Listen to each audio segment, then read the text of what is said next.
the first half of the 1994 NASCAR Winston Cup season are indelible, as four drivers are locked in a great battle for the series title.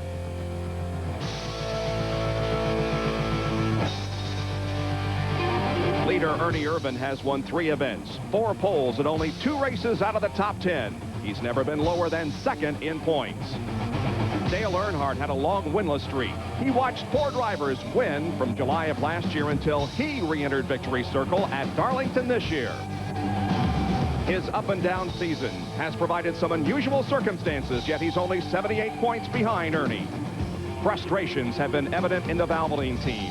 Mark Martin has been literally hanging on to 4th in points. The Penske South team of Rusty Wallace has displayed an edge on the track and in the pits. On occasion, they have found themselves behind the wall. Twice they failed to finish.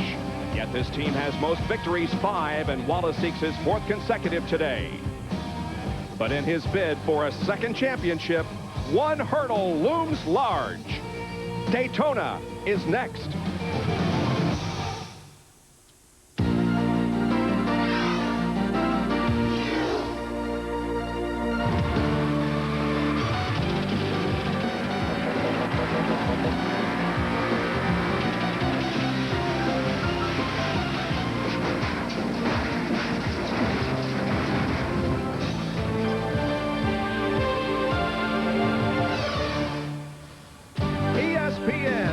Leader in motorsports coverage welcomes you live to Daytona International Speedway for the Pepsi 400. 4th of July weekend brings mostly cloudy skies to Daytona. The temperature is 85 degrees and there is a 70% chance of rain, hopefully later this afternoon.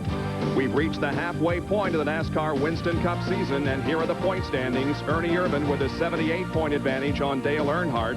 Ken Schrader in 5th position is only 6 points out of 4th. The second 5 led by Morgan Shepherd, but Michael Waltrip, who is currently in 8th, has come from a season low of 22nd in the point standings. Hi, everybody. I'm Bob Jenkins. Happy 4th of July weekend, and thank you for joining us for our annual breakfast at Daytona and the running of the Pepsi 400. You know, there have been win streaks in the past. Harry Gant had a winning streak a couple of years ago. Mark Martin had one last year. This year, it's Rusty Wallace. He is going for his 4th consecutive win here today. But Daytona has not been a place that has been good to Rusty Wallace. He has never won here. As a matter of fact, his best finish has been a 7th. There are lots of factors when you come to Daytona in July, including the heat. With more on that, here's Dr. Jerry Punch. Thank you, Bob, and hello, everyone. You know, oppressive heat is the enemy of every race driver. And here at Daytona, shortly after 11 o'clock, let me show you, under the sweltering sun, it is right now 133 degrees, and we have not fired the engines or run a single lap of yet. Now, arguably, no driver adapts better to the hot, slippery race conditions than the man beside me. Last year's winner and today's pole sitter, Dale Earnhardt. But he remembers only twice in the history of this race, some 35 years, has it ever been won from the pole. The last one to do it, Kel Yarborough, way back in 1981. And also some anxious moments this morning. Yesterday, they had an engine come apart in the final practice. Didn't get to run the final practice. They scrambled to put the car together, put the engine in this morning, and they have a lot of questions to be answered today. For more, let's go upstairs to Ned and Benny. Well, Jerry, the heat that you were talking about makes this race in July totally different from the Daytona 500 that's run here in February. Handling becomes a key factor here in July because the heat makes the racetrack very slick. They say when you come here in Daytona, you want about 60% horsepower and about 40% handling. Well, it's reversed when you come here in July, perhaps 60% handling and 40% horsepower. As a matter of fact, in the 70s, some of the General Motors teams would run an Oldsmobile 442 in February. In July, they would come and run a Monte Carlo 2 or 3 miles an hour slower than the Oldsmobile, but they had to get that car to handle. The Monte Carlo, it looked like a rolling shoebox, but it would go through the corners, and that's the key. I even brought a short track car here back in the early 60s, so that's how much handling does count here during the July race. Well, there's one fellow who has won this race in the past that has a starting position way back in the field, and John is sort of puzzling. Yes, it is, Ned. You look at Bill Elliott starting shotgun on the field, 43rd. What about his teammate? Usually teammates have similar cars, similar engines. But Elliott's teammate Jimmy Spencer starting third. In fact, first round qualifying, he was some 6 miles an hour faster than Bill Elliott. Junior Johnson owns both teams. And Junior, what is the difference between Bill Elliott's car and Jimmy Spencer's car? Well, the Spencer's car has been built to replace the one he had here in Daytona in February. And we changed the car around a little bit, and I think it, you know, runs through the corners freer, and that makes it run a little quicker. But when Bill qualified the other day, evidently they left a plug wire or something loose on the car because it just didn't come up to speed. It's like 300 RPMs off from what he'd been running during his practice. So I think he'll be running a lot better today and probably be in the hunt all day long. But they're similar cars, but Spencer's is a later version of that type car. All right, well, thank you very much. Now, these guys aren't really worried, the crew I'm talking about, because, Bob, back in 1988, Bill Elliott started dead last right here for this race. He came back to win it. As a matter of fact, last year, Kenny Schrader had a bad starting position. He came on to finish in third position. The cars are on the track, and the start of the Pepsi 400 is just moments away. We're glad you could join us.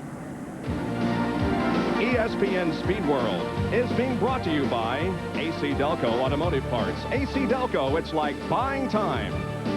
By Pontiac and your local Pontiac dealer, we are driving excitement.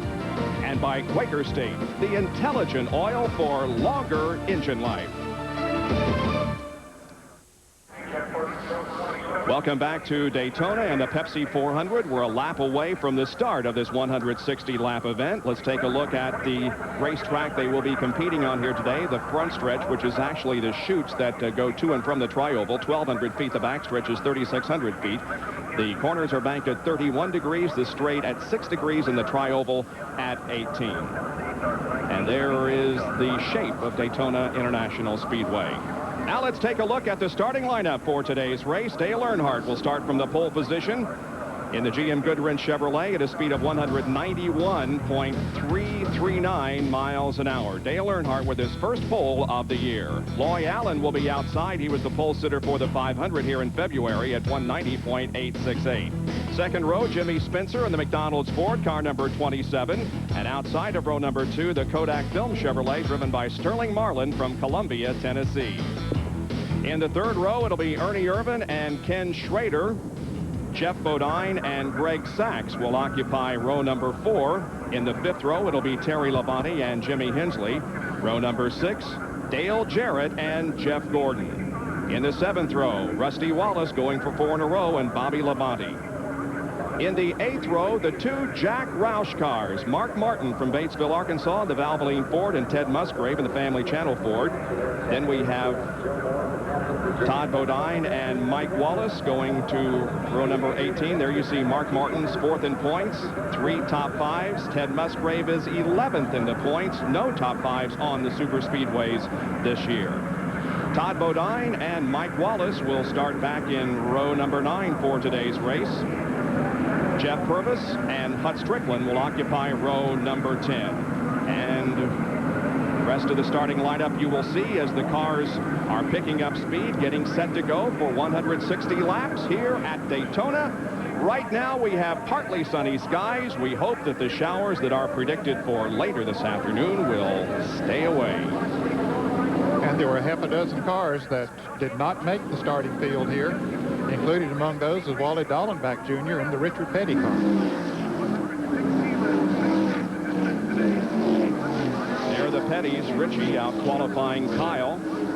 Derek Hope, Ward Burton, Mast and Hamilton took to the provisionals, and the champions provisional went to Bill Elliott. Here comes the field down for the start. The green flag is waving. Dale Earnhardt with a slow start as Loy Allen puts his Hooters car out in front for the moment, and the Pepsi 400 is underway from Daytona.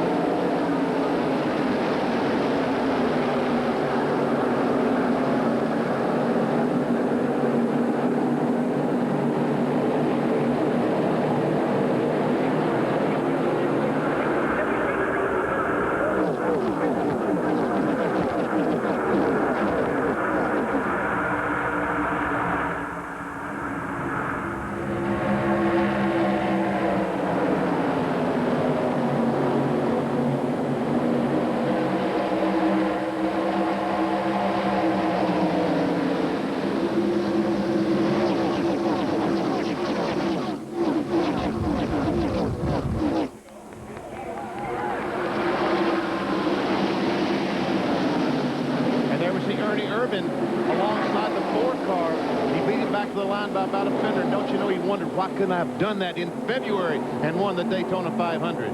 Loy Allen led the first lap. Ooh, some contact there between Allen and Jimmy Spencer in turn number 2. Allen led his first NASCAR Winston Cup race at Michigan.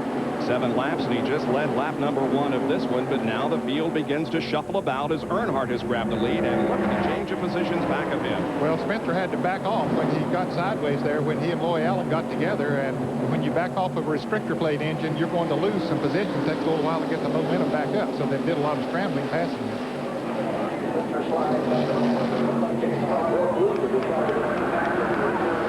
And Earnhardt has led the race now. He gets those 5 bonus points for leading.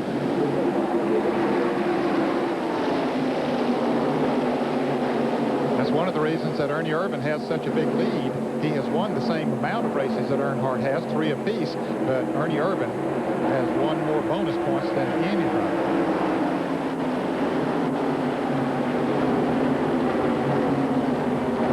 In 3rd. There's Greg Sachs running in 4th position. The battle for 5th between Jeff Bodine in number 7 and Sterling Marlin in number 4 as they again are in the banking in turns 3 and 4.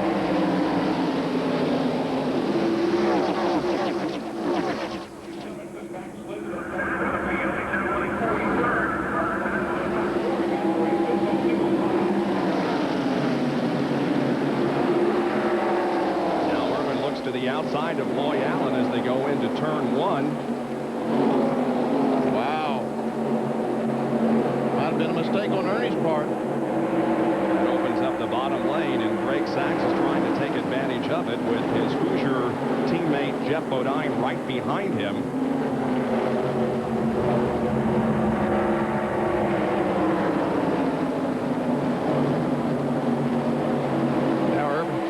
Outside once again of Loy Allen. Allen stays to the low side this time. It might work a little better for him coming off of turn 4.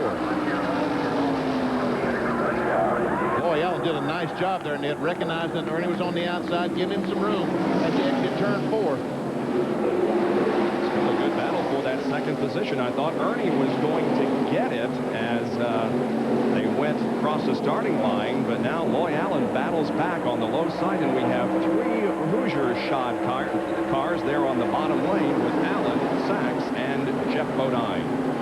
Here comes Brett Bodine, it looks like, making it 3 wide down the backstretch, and Jimmy Spencer will also go down there in the 27 car. Okay, somebody's got to give a little bit here. Greg Sachs does. He backs off in the car number 77. Here's Jeff Bodine trying to follow.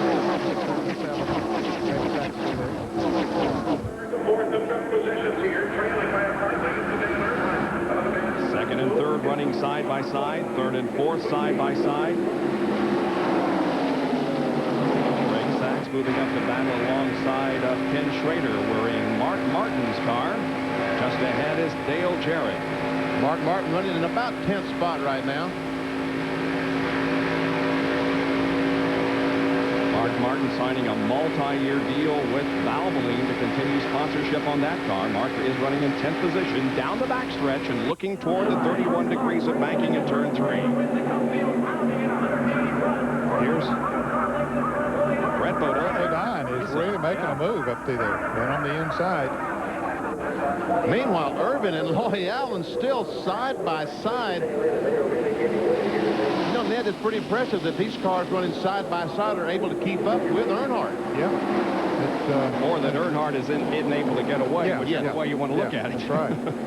Yeah, normally when they run side by side, the car in front of them can pull away a little bit, but he doesn't have any help up there of any sort. They haven't started lapping any cars yet, so he has no room to grab them. So he does not have any help. Once again, they fan out 2 and 3 wide down the backstretch. There's the battle for second. Loy Allen in the Hoosiers Ford 19 and Ernie Irvan in the Texaco Haviland Ford on the outside. This racetrack was pretty green. Had some heavy rains here last night and washed all the rubber off that during practice and qualifying. In fact, we've had several heavy showers since practice began here on Thursday. So it's not too slick at this point, Bob, but it'll get slicker as time goes by. Now we're on top of Morgan Shepherd's Sitco Ford. Just ahead of him is Terry Labonte. And the 29 car, Steve Grissom, is slowing. He had a good qualifying. 21st on the field, but the car is up high in the banking in turn number 2, and everybody is going around him. Steve Grissom, one of the rookie contenders in the NASCAR Winston Cup Series in 1994. Meanwhile, back up front, it is still Earnhardt leading with the field lined up 2 by 2 behind him. It's a flat tire for Steve Grissom. So he'll come in and get that tire replaced and go back in competition. Now Loy Allen breaks away from the 2 by 2 he had with Ernie Irvan. As we see a good battle here from Morgan Shepherd's perspective, a leg speed on the left and Rusty Wallace right in front in the Miller Genuine draft. We're glad you could join us for our live coverage of the Pepsi 400 from Daytona. We'll be right back.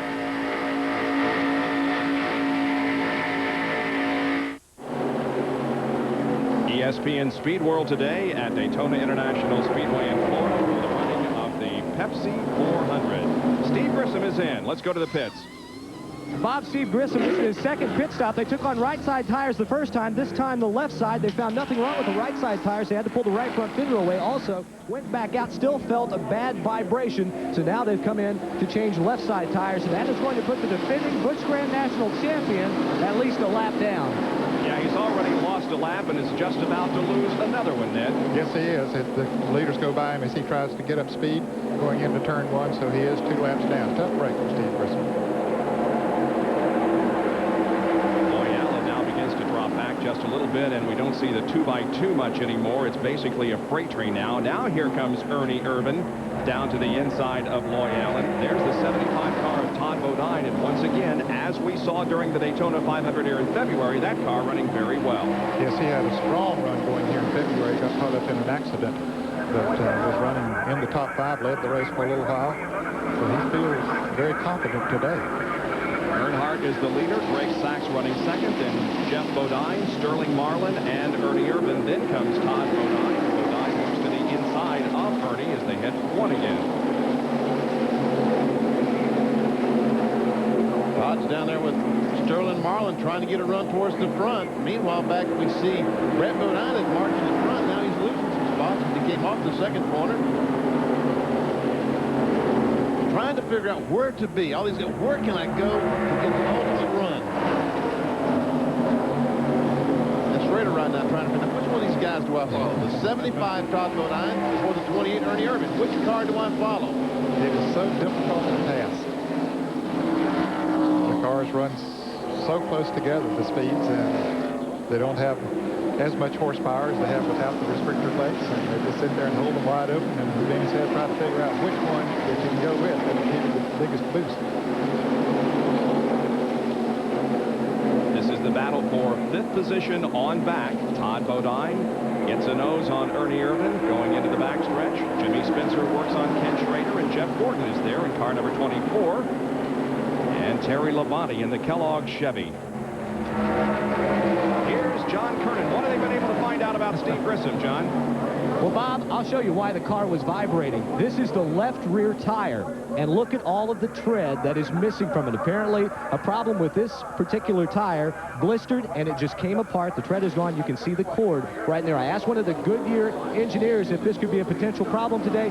He said, no, it's probably just a contamination in the material on this one tire. But it has cost Steve Grissom 2 laps, as he had to come in and get that tire change. In fact, made 2 pit stops. Riding with Jeff Gordon. You can see he's not turning the wheel a great deal, not fighting the car. The car seems to be handling very well. He's signaling to the people behind him. There's Todd Bodine back there. He's saying, let's line up and go to the front, if possible. Jeff is running in 7th position, and Jerry Punch has more on Jeff Gordon. Bob, apparently Jeff Gordon is complaining that the car is very, very loose. His car was extremely tight. In fact, very, very good in February when a lot of people were battling loose race cars. But now Gordon has signaled to other drivers that his car has been quite loose. We checked with their crew, and apparently they began the race with just about 42 degrees of spoiler. 40 being the minimum. Most of the field, including the Earnhardt, up around 45 to 48 degrees. But Jeff Gordon thought they could get some speed out of the car down at 42, but right now the car is extremely loose entering the corner. All right, and we'll watch for that. Lake Speed there at the on the left or right of your screen just a moment ago in car number 15 started 33rd and has moved up already to 10th spot. You see the field summary. Jimmy Spencer, he started 3rd back in 9th, and Lake Speed on that last lap was credited with 10th spot. Yeah, he is moving up quickly.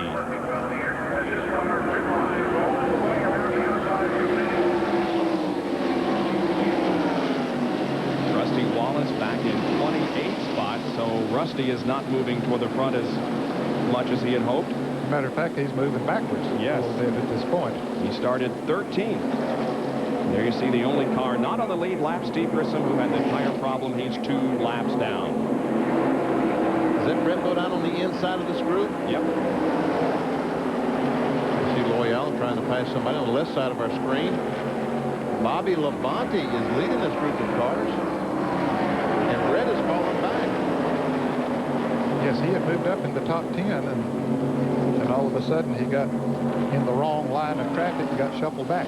He's running 16th right now, but started 22nd, so he has picked up several spots here in the early going. 17 circuits are completed at Daytona. Been all green so far, and it is, for the most part, at least up front, a freight train, no 2x2 racing. We do see a little bit of it here in the back of the pack, but up front, it's basically nose to tail, as Ricky Rudd apparently has some problems. And that black 12 is Tim Steele. Once again, Chuck Bound is still trying to recuperate from the injuries he received at Pocono, and Tim Steele, for the 2nd race in a row, is driving the Bobby Allison injury. It's Ricky Rudd in car number 10. The car just does not seem to be handling. It looked like maybe it was a little smoke. I thought I saw a puff of smoke as he went turn 3. Yes, he is definitely not going into the turns as fast as some of the others. We'll watch that. Ooh. A couple of cars get together there and bump momentarily. That was Joe Nemechek, who almost had an encounter with Ward Burton, and Mike Wallace was also there. And now we move up to the lead pack as Earnhardt once again is at the front of the field down the backstretch with Greg Sachs right behind him. Sterling Marlin running in 3rd spot.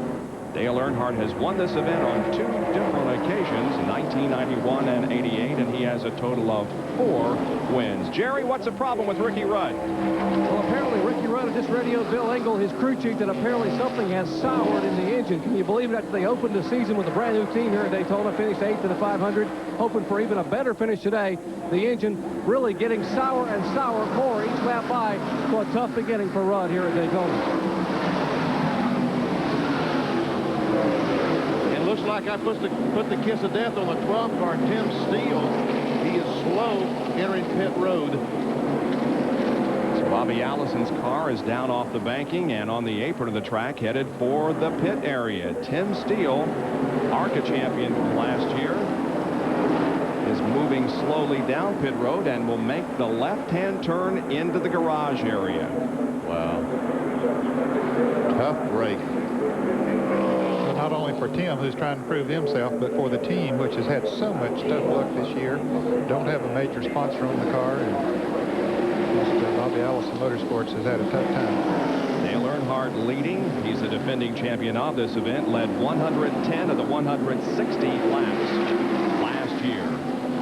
The number 8 car of Jeff Burton, now 10th after starting 27th. And he is the top rookie contender. Mark Martin just behind him in the Valvoline Ford. We ride with him down the backstretch. Lake Speed just ahead of Jeff. You can hear the in-car camera. We can hear the engine in Mark Martin's car.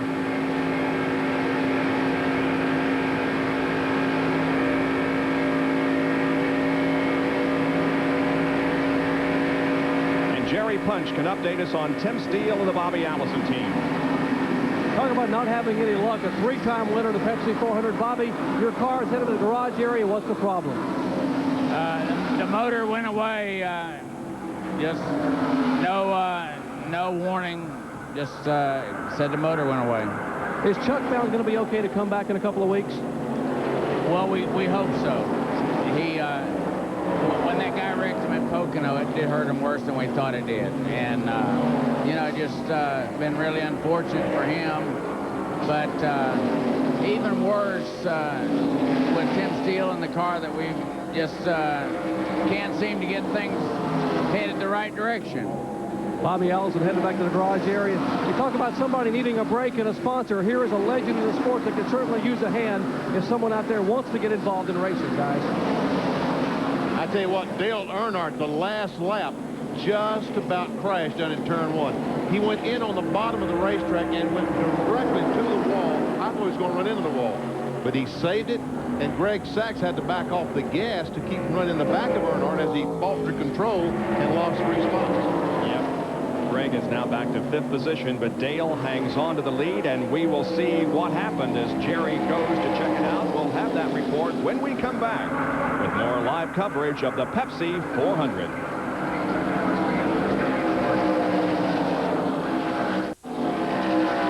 There is some great racing going on up front. There are your top 5 cars, and Sterling Marlin, who won the Daytona 500 here in February, is trying to inch his way ahead of Dale Earnhardt. As per usual, not willing to give an inch. Well, Benny Parkinson mentioned that Earnhardt's car had been going high here in turns 1 and 2, and Sterling took advantage of it the last time around, pulled up beside of him pretty easy. But once he got up beside of him, he could not go any farther. Behind him got side by side, so that just made it that much tougher for him to pass. We're a little more than 25 laps into the race right now, and these cars are starting to get loose, Ned. I think starting to get loose going in the corner. And Jerry punches with Andy Petrie. What's Earnhardt's problem, Jerry?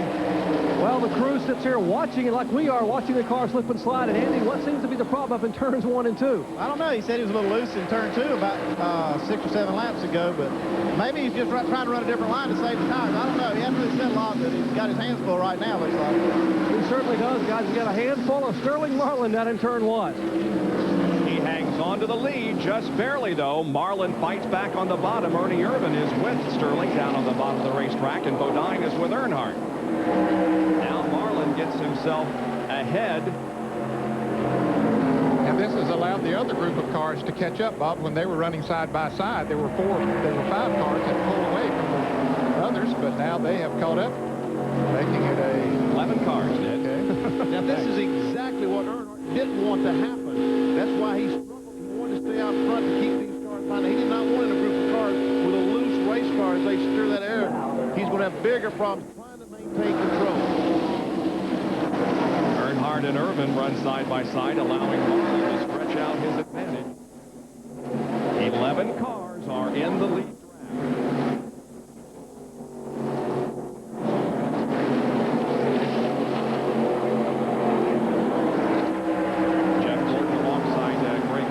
And Lake Speed is up there battling with them. And John has more on this great drive by Lake Speed as he goes to the inside and tries to pass Gordon and Greg Sachs. John? Well, I was just talking to Donnie Wingo and the crew. I said, what happened? Y'all didn't qualify that well until yesterday. He said, well, the car runs great in the draft. Now, while Jerry was talking about Dale Earnhardt being loose, they picked up just the opposite problem. Lake radioed in 1 lap ago, told the crew that he had picked up a slight push in turns 1 and 2. So we'll look for them to make a slight adjustment on their first pit stop. All right, we go back inside Jeff Gordon's car now. That's Lake Speed on the outside. Greg Sachs has already passed him.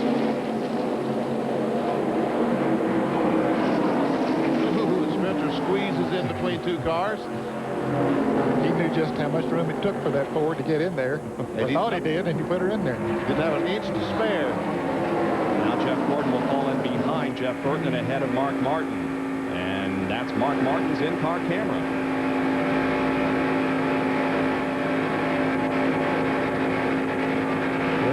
Bouncing when you come off the turn 4. That's not the camera bouncing. Well, it's bouncing up and down along with the car.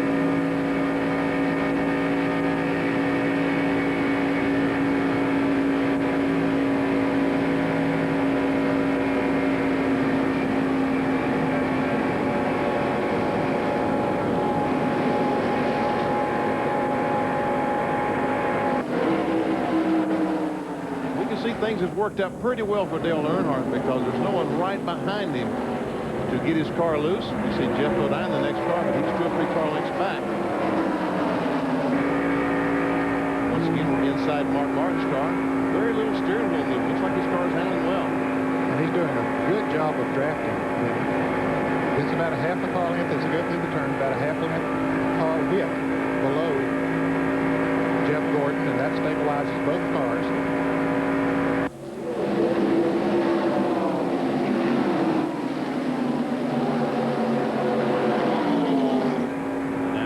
Summary shows you that Bill Elliott, who started 43rd, has moved up to 30th, and here is Ernie Irvin taking the lead away from Sterling Marlin.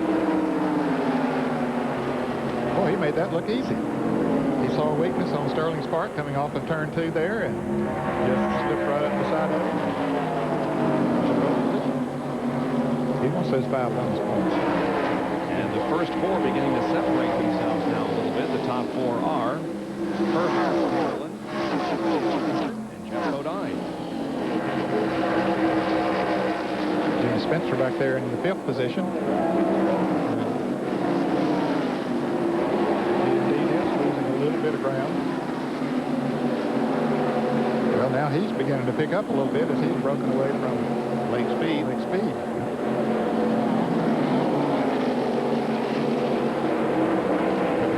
Bodine making a move here on Earnhardt. Now that'll tighten him back up again because that group of cars running single file. Bodine does make the pass, but that gave them a little bit of extra thin air and picked them right back up to him.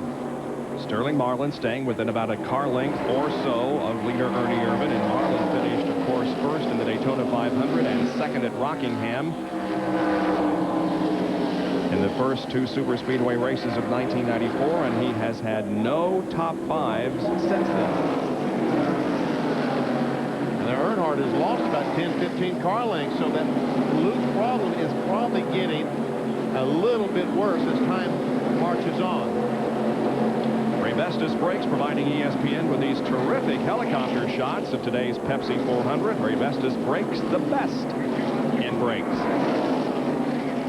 There's Earnhardt, 15-20 car lengths behind the 3rd place car of Jeff Bodine. And Lake Speed and Jimmy Spencer side by side contesting the 5th spot. Make that the 4th spot. Yep.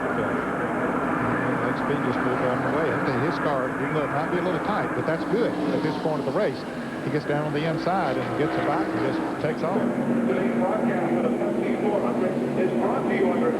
Spencer running side by side now with Jeff Gordon and Mark Martin looking on.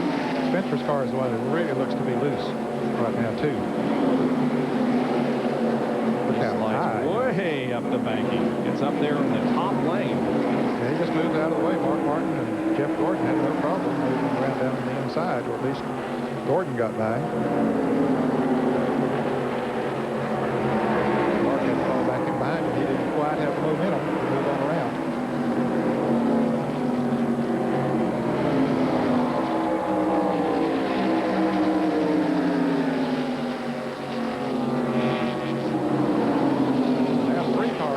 Away from the pack.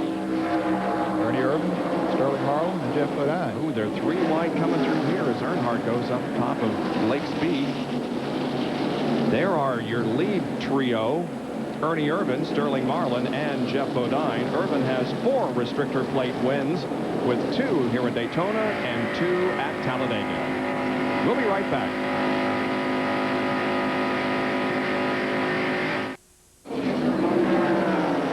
Cars running right together as ESPN brings you live coverage of race number 15 in the NASCAR Winston Cup Series for 1994, the Pepsi 400. It's Ernie Irvin, Sterling Marlin, and Jeff Bodine, your top 3. And they have broken away from the 4th place car, which is now Greg Sachs. Here comes the second group from 4, 5, 6, 7, 8, 9, 10, and 11 as Mark Martin finally does pass Jimmy Spencer. Ken Schrader is running at 11th position at the tail of this lead draft. About 5 laps ago, Ken Schrader had lost the draft of this group. He was about 2 seconds behind them, but now he has caught back up to them.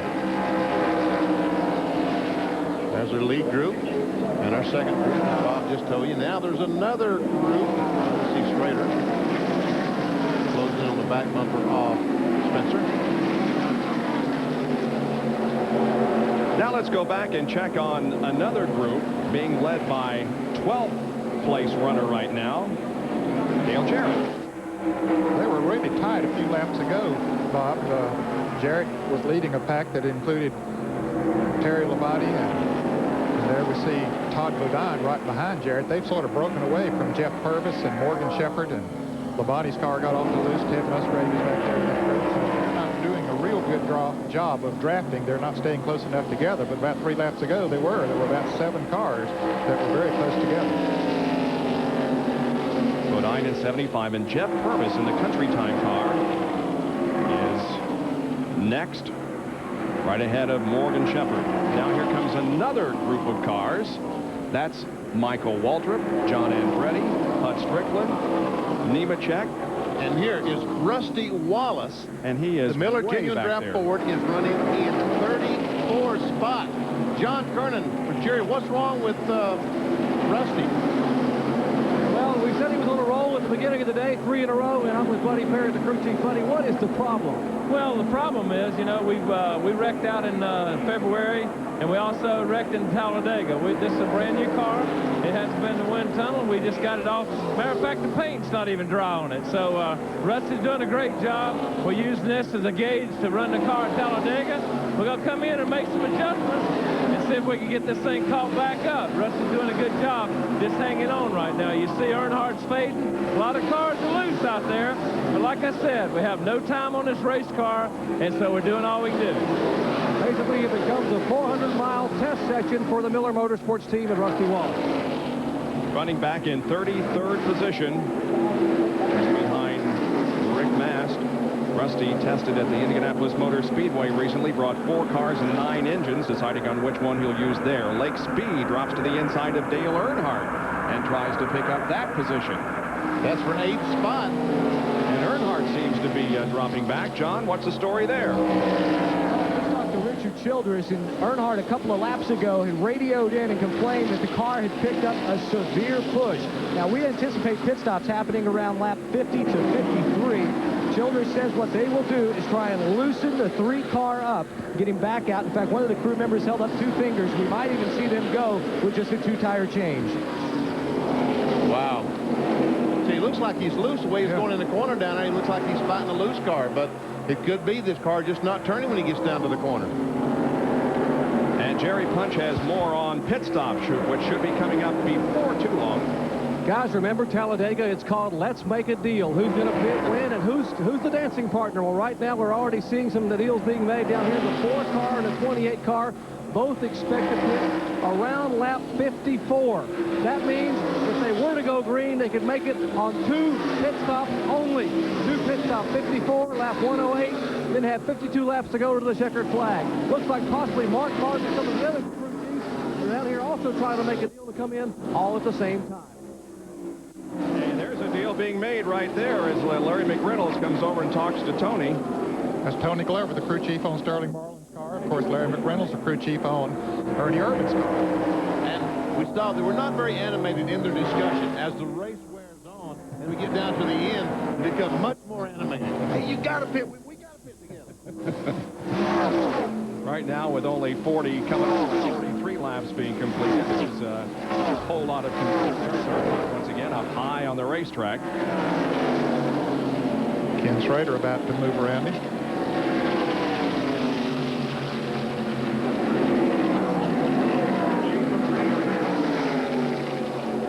Ken Schrader, although not stealing a whole lot of headlines this year, has had a great season. As we told you when we came on the air and showed you the point standings, he's 5th in the points. But what, 6th behind 4th place Mark Martin? So Ken Schrader is having a great season for Hendrick Motorsports. We'll be back with more live coverage of the Pepsi 400 in just a moment. Irvin is your leader.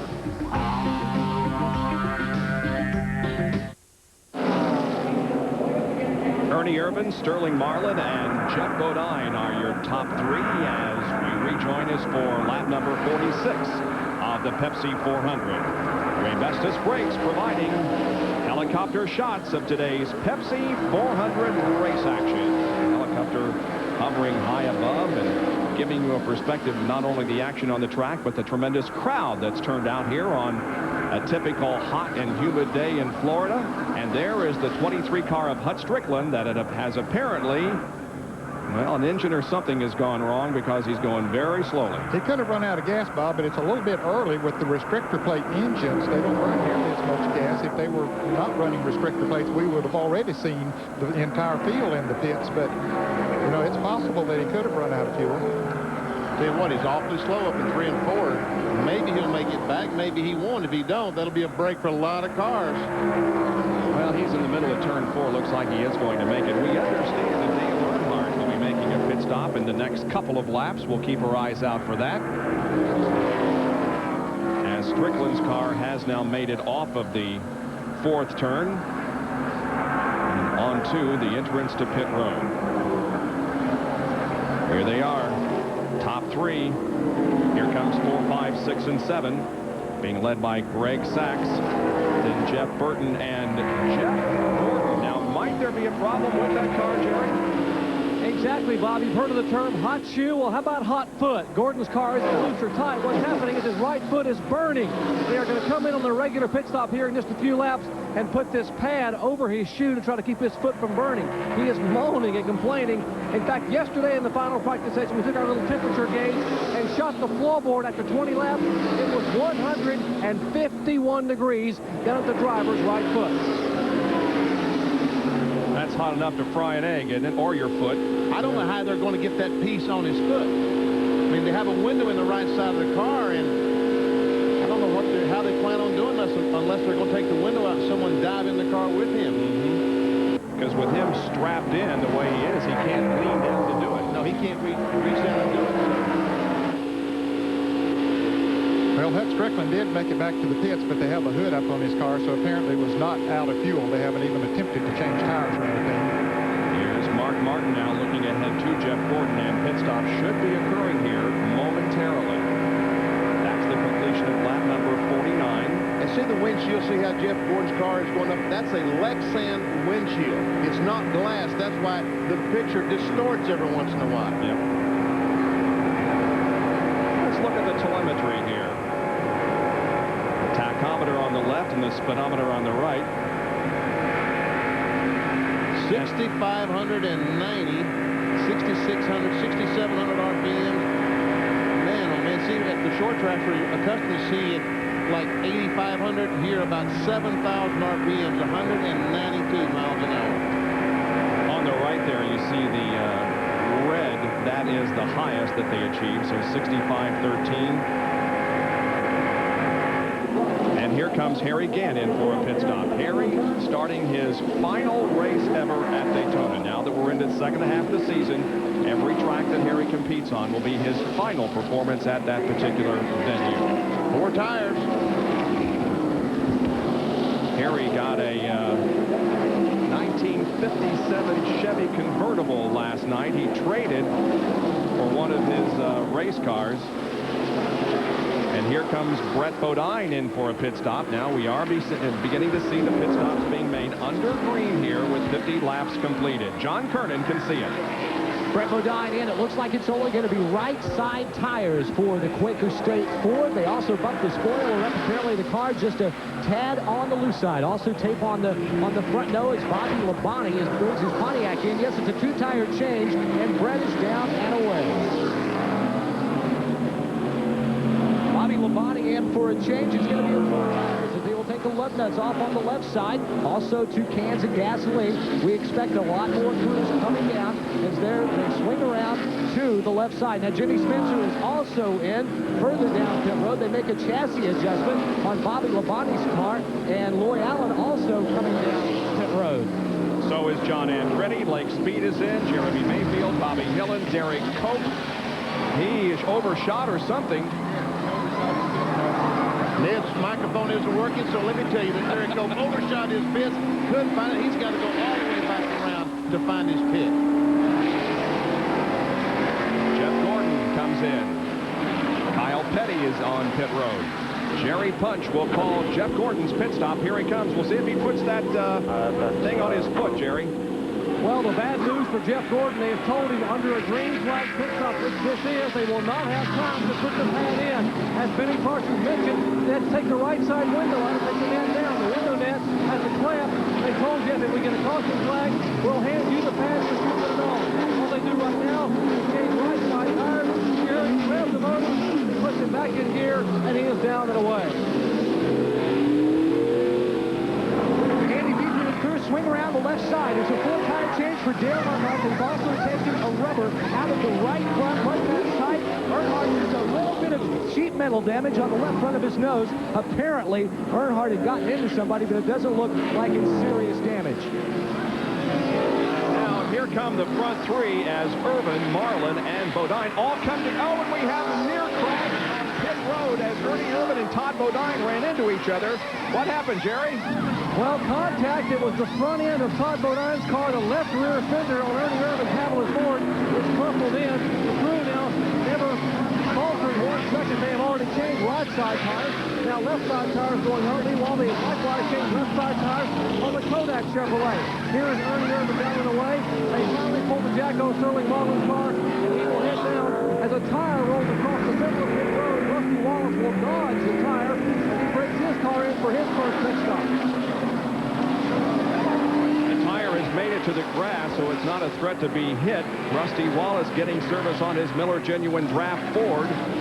And here is what happened as Bodine and Ernie made contact.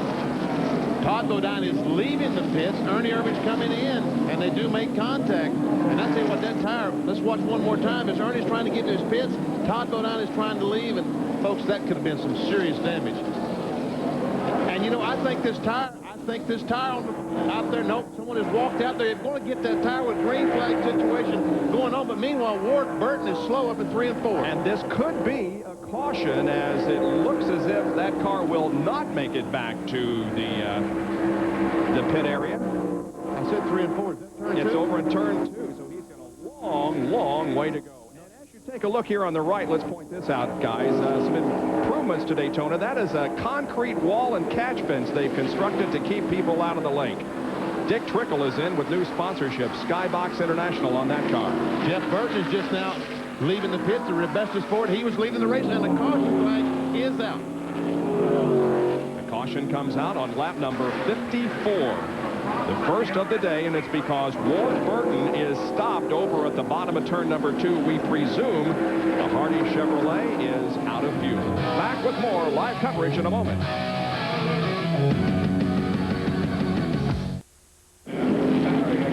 We welcome you back to Daytona, and yet another car is stalled out on the racetrack. That is Kyle Petty, whose mellow yellow Pontiac and Loy Allen is right behind him. Maybe they're waiting for the field to catch up. I guess they are. Yeah. I think that's the case. However, Ward Burton was the reason that the caution came out, and that was because his car was stopped over in turn number 2. So, while his car makes it back to the pit area, we'll take another break and be right back.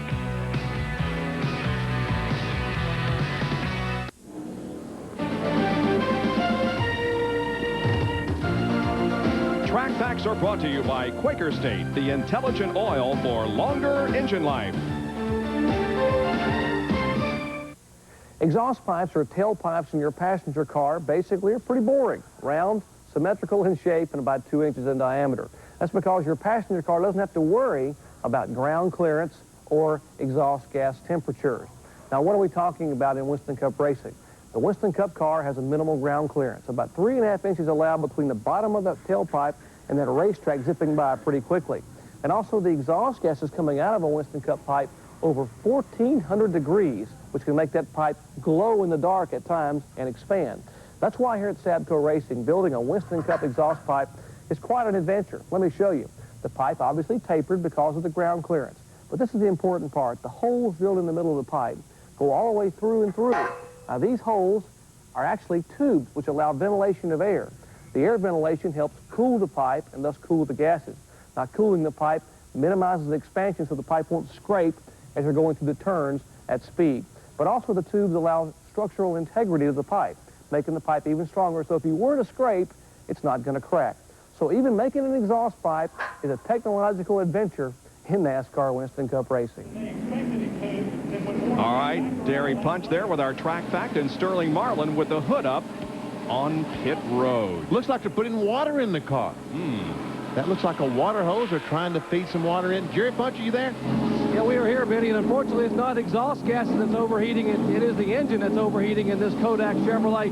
You know, earlier when Sterling took the lead and Ernie Irvin was following him, Ernie had radioed in, and we saw as the car leaves, there's water pouring out of the overflow valve in the back. Ernie radioed into his crew chief, Larry McMillan, tell the 14 that they're spraying water on my windshield. I'm behind them.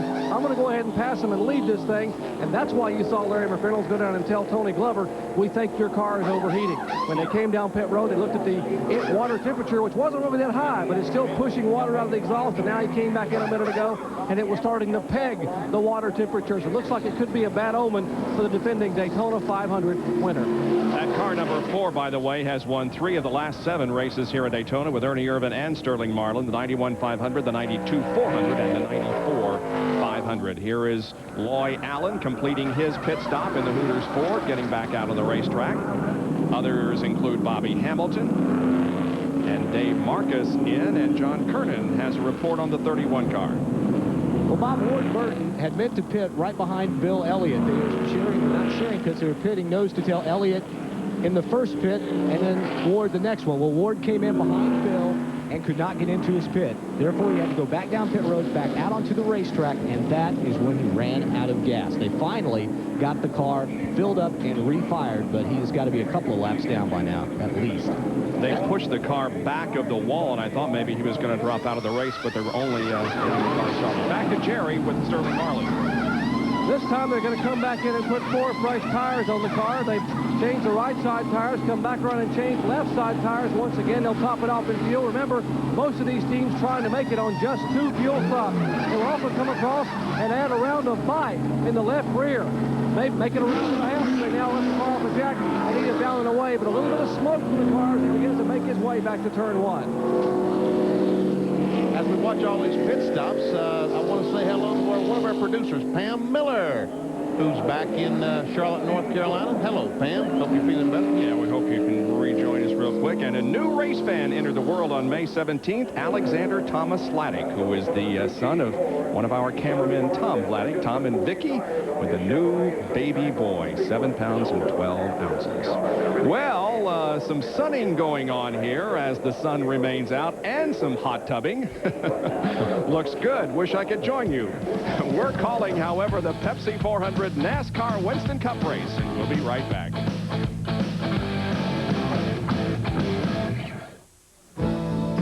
Currently, the Visitor Center greets you when you come to the World Center of Racing.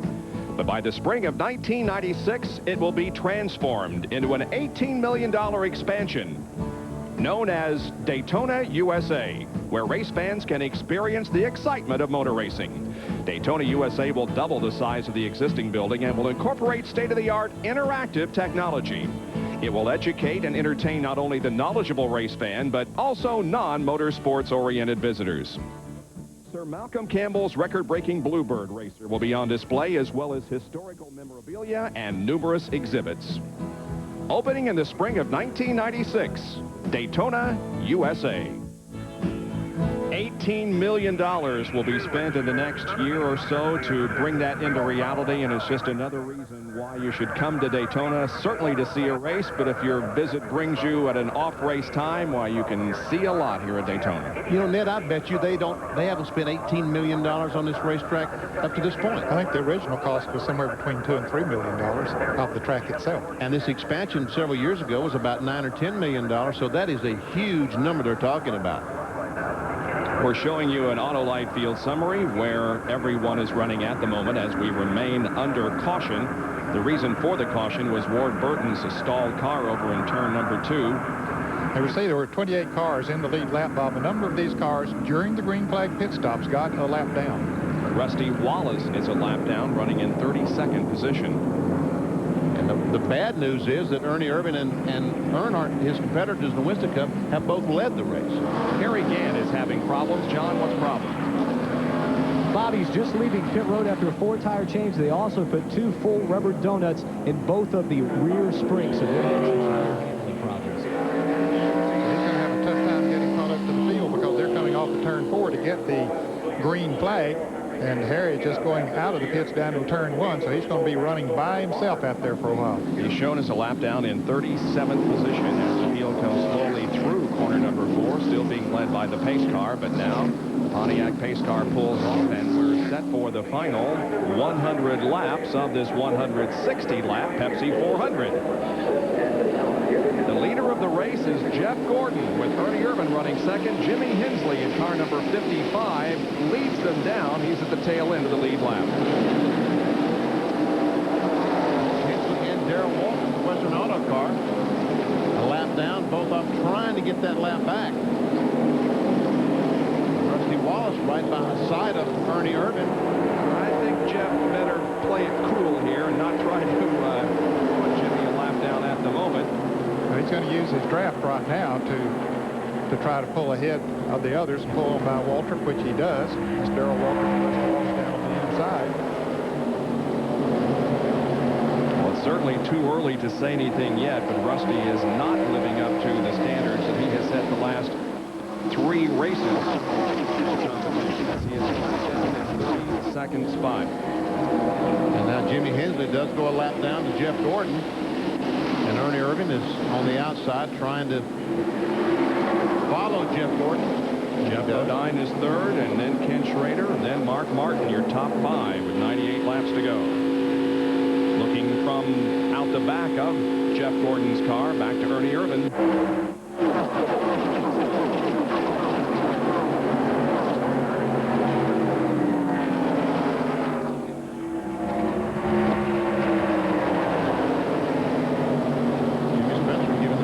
Car, great run today, and there's Jerry Cope. Fingerhut car, he's a lap down as well. Yeah, he missed his pits, as you pointed out, Benny, and had to go back around again, and that really cost him. You pointed out, Ned, I just said it. Okay, yeah, I couldn't say it. I can say it, but he couldn't hear me. Oh, Mark Martin almost on the apron down there. He tried to go by Schrader. He had a good run, thought he would take that spot away, and he might. He's still contested. 7 cars break away, but included in that group is Jimmy Hensley a lap down. Mark Martin and Ken Schrader are battling alongside each other. And Dale Earnhardt is catching up to this group. Greg Saxon, number 77, seems to be going the wrong way. Yeah, I don't know if he got caught down on the inside lane there behind Darrell Waltrip, who's not running as fast as those other cars. Now Greg moves up on the outside, and that cost him several positions. Now Rusty Wallace moves over to let Lake Speed and Dale Jarrett go by.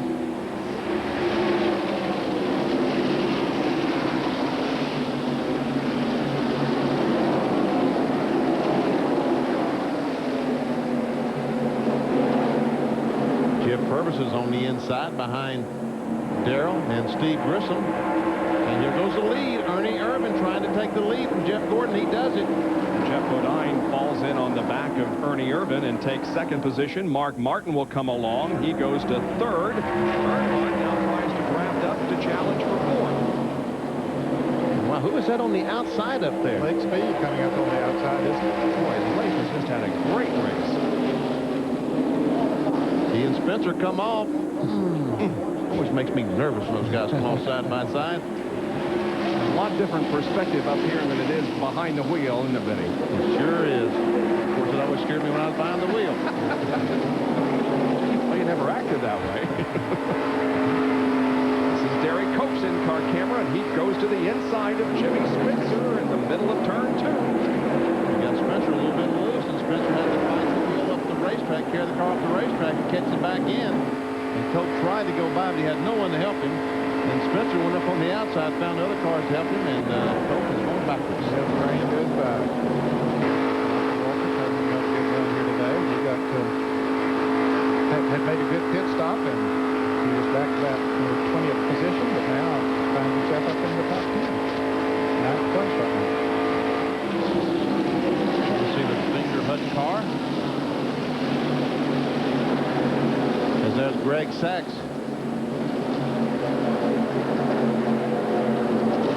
Michael Waltrip in the number 30 car, as Ned said, a terrific year. In '93, he was 22nd in points at this point in the season. Now he is 8th. And as a matter of fact, his lowest position in the points this year has been 22nd, but he has really been putting together some consistent finishes of recent. He ran well here in the Daytona 500 and crashed up in turn 3 with Todd Bodine and Jimmy Spencer, and I can think Ted Musgrave was also in that big crash. Whoa, baby! Like I say, Spencer knows exactly how long that car is, but I guess. He misjudged by about 1/4 of an inch that time.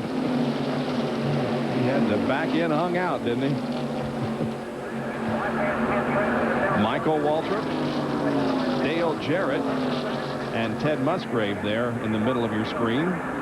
One thing about it, Ned, they're running 2 distinct different grooves. Some of the cars on the bottom of the racetrack and other cars right on the top of the racetrack. How your car is set up and how it's handled. Bill Elliott, he's right up there in 13th position. I believe he's moved up to 12th now. Guess what groove he's running, folks? Elliott started scratch on the field in 43rd position, took a champion's provisional to get into the field. Didn't even participate in second-day qualifying, made the option before it. He's moved up well. Highest position has been 11th. He has not led a lap, but he is doing as Junior Johnson suggested, having a good run, moving up. Here's a massacre draft. And John Curtin has more on Bill Elliott. Well, Bob, Bill's contract with Junior Johnson is up at the end of the season, and all the speculation leads everyone to believe that Junior is headed back to or not Junior, but Bill is leaving Juniors to head back to Dawsonville to form his own team along with Ernie Elliott. The Bill has been asked by many members of the media if that is a distraction, if he's already looking forward to next year. Bill says absolutely not. In fact, he believes he's more focused right now with the Junior Johnson crew because he's trying to help them work through the slump than he has been since he joined the team when he won all those races his first year with Junior a couple of years ago. But Bill says right now he is focused on what he needs to do to get a victory for Junior Johnson sometime this year.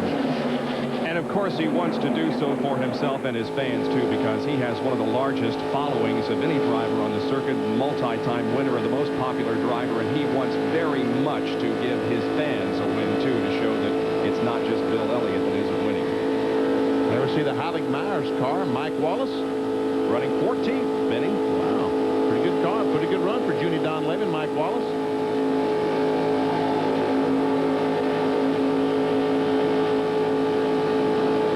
Do the crawl. There goes Saxby on the outside. Roy Allen, the outside pole sitter, closes up front on the back bumper, Mike Wallace. And he's a lap down. Todd Bodine is also in this group. Well, Ernie Irvin leads with Jeff Bodine running second, Mark Martin third, Jeff Gordon fourth, and Dale Earnhardt fifth after 70 laps.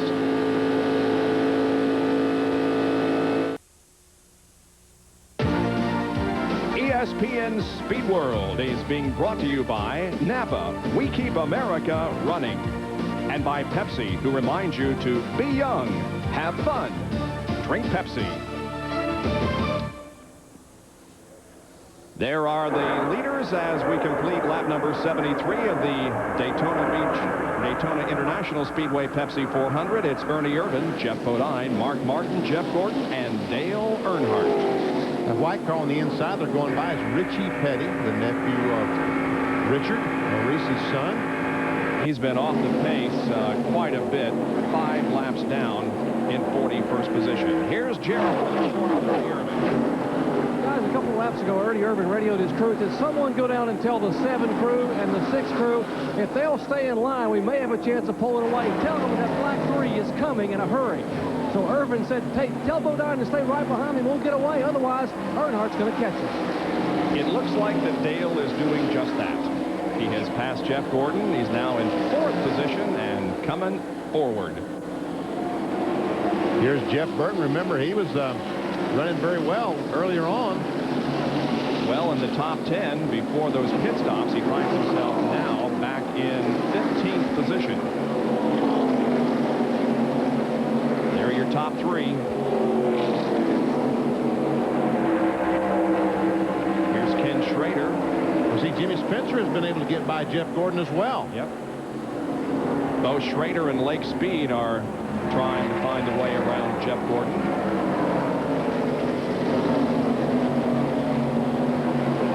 Derek Cope there in car number 98 is running very, very strong. He's a lap down, but he's able to run with the leaders. As we look out his windshield towards lake speed.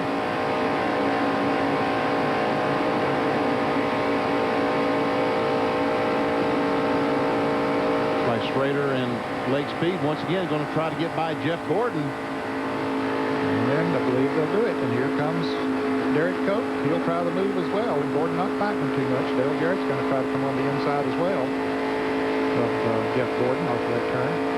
And folks, if you look at that speedometer and say, nah, these cars aren't running 185 miles an hour, trust me. Oh, yeah. Yeah, they are. 190 at the end of the backstretch. Jeff Gordon continues to lose positions. Jerry, what's the problem?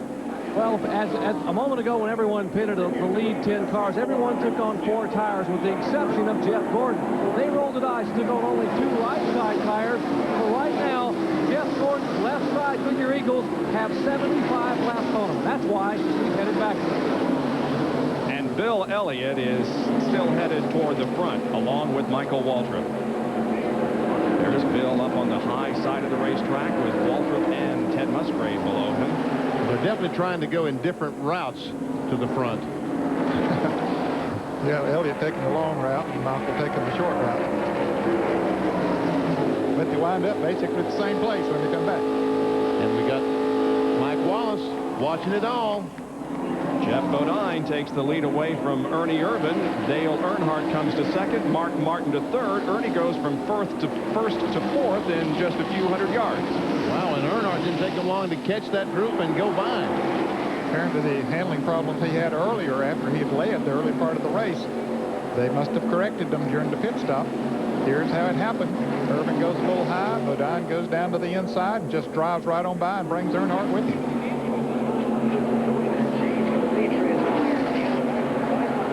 By the way, Richard Childress wanted me to remind all the GM Goodwrench fans that he is going to have open house at his shop in Welcome, North Carolina, July the 30th and 31st. And Earnhardt will be there the 31st, signing autographs. Jeff Bodine leading this race, and he had a problem down on the grid. There was a problem with one of his tires. Something happened with one of the tires. Jerry punched him. He had an equalized tire or something, didn't he? Actually, there were 2 cars that had problems. The car number 90 of Mike Wallace had an equalized right rear, which they changed.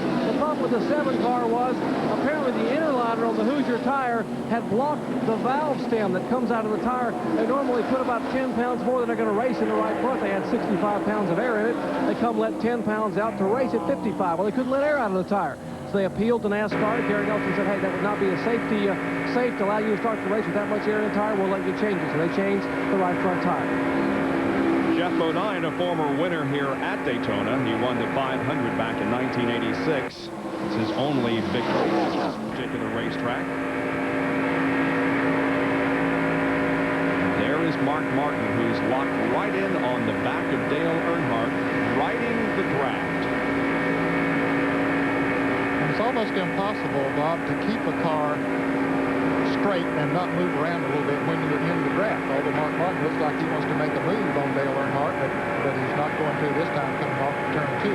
But you get in that draft and the air is so thin directly behind Earnhardt's car that you just move around a little bit. There's not a great deal you can do about it. If you've ever followed a semi down the road and that air moves you around, that's exactly what happens to these cars as they're following each other. Here's a good battle for position. That Schrader. Behind him is Dale Jarrett, and up top is Lake Speed. That's for about 7th spot, or 6th spot, I guess. Big 6. Jeff Gordon is also in that battle, having dropped back a few positions, but now seeming to run okay. And back up front, we have Dale Earnhardt looking to the inside of Jeff Bodine and possibly taking the lead away from him as we have completed half of the Pepsi 400. He didn't quite have enough run, and Mark Martin was not close enough to Earnhardt to go with him. So Bodine was able to maintain that lead. Jerry has an update on Ernie Irvan, who's dropped back to 4th now. Guys, a few laps ago, we saw Ernie Irvin lose the lead and go back to Forest Plate. That was actually by design. Ernie said the car was just too loose running up front with cars tucked right beneath his rear deck. And Ernie has a 48-degree spoiler. Remember, 40 is the minimum. The only car we could find that had the minimum spoiler on the rear of the car was Jeff Bodine. He was at 40 degrees. And yesterday in the morning practice, Dale Earnhardt knew that Bodine had a 40-degree spoiler, was able to put his nose right underneath the back of the X-side Ford and make Bodine so loose he was able to make the pass. We're going to see if he can pull it off once again. Bodine is able to stay there today. There we see Spencer in 5th. There's our 6th, 7th, 8th, 9th, 10th. And on back. And on back. Ted Musgrave, the family channel car on the inside, trying to make a move. Now maybe Mike Wallace will be there to help him along. As Jeff Burton gets hung up on the outside, riding with Derek Cope.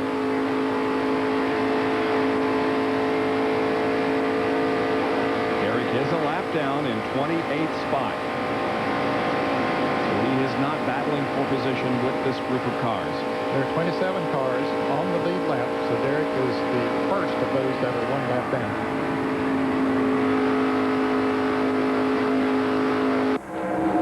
Here comes Ernie Irvin trying to take over the 3rd spot, but Mark does. And Jeff Bodine is trying to get some draft off here again. Is that what he's doing down there, Ned? That's exactly what he's trying to do, but Earnhardt's going to try to take advantage up on the outside. Bodine gets some draft off of here again, picks up a little speed, and beats Earnhardt into the turn. You can see that he did gain about a car length advantage by moving down and getting the draft off the Scope Bandit to help him go down the back straightaway a little bit faster. And by the way, Harry Gant is a lap down, maybe 2 laps down now. I believe he is in 37th position. So up front, we have Jeff Bodine as the leader, followed by Earnhardt, Irvin, Spencer, and Martin.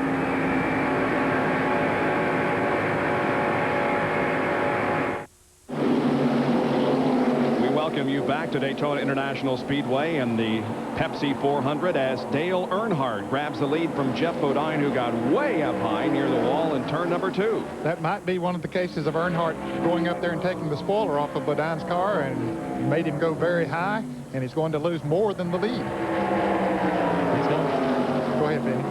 Jimmy Spencer pulled out behind Ernie Irvin, trying to get a draft going. It looks like Ernie's going to be able to make it, but Bodine all of a sudden, he looks like he has completely lost the handle there. His car is washing up in the turn. Once again, a close call coming off the corner. Jimmy Spencer's going to scare me to death before this day is over.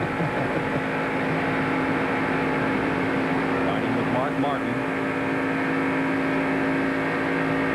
Falling in behind Jeff Bodine. Jeff's had kind of an up-and-down season. He was 9th in the point standings after race number 2 at Rockingham. His low has been 9th in the point standings, and currently he is 19th. But he has had a good run here today, currently in 4th position. Jeff Bodine. Here comes the other group, and a lot of racing going on. Sterling Marlin trying to weave his way through the traffic. He's up to 13th. Well, Bob, he was 27th when this race restarted because he just came out of the pits after making all those pit stops when you were trying to cool it down. And now he takes another position, so he has moved up to the 12th position. So Michael Walker moved over in the Pennzoil Pontiac, let Sterling go by, and he's going to latch on that rear bumper. Rear bumper of Sterling's car and try to go with him to the front. You see his low is 27 on lap number 60. But here on lap number 87, he is moving up nicely. Now we're with Bill Elliott running well up into the top 20 after a 43rd starting position. And well up on the racetrack. Yes. He's running very high. That's what seems to work best for his Budweiser Ford, so he just keeps on the high side of the racetrack. Stay right with that group.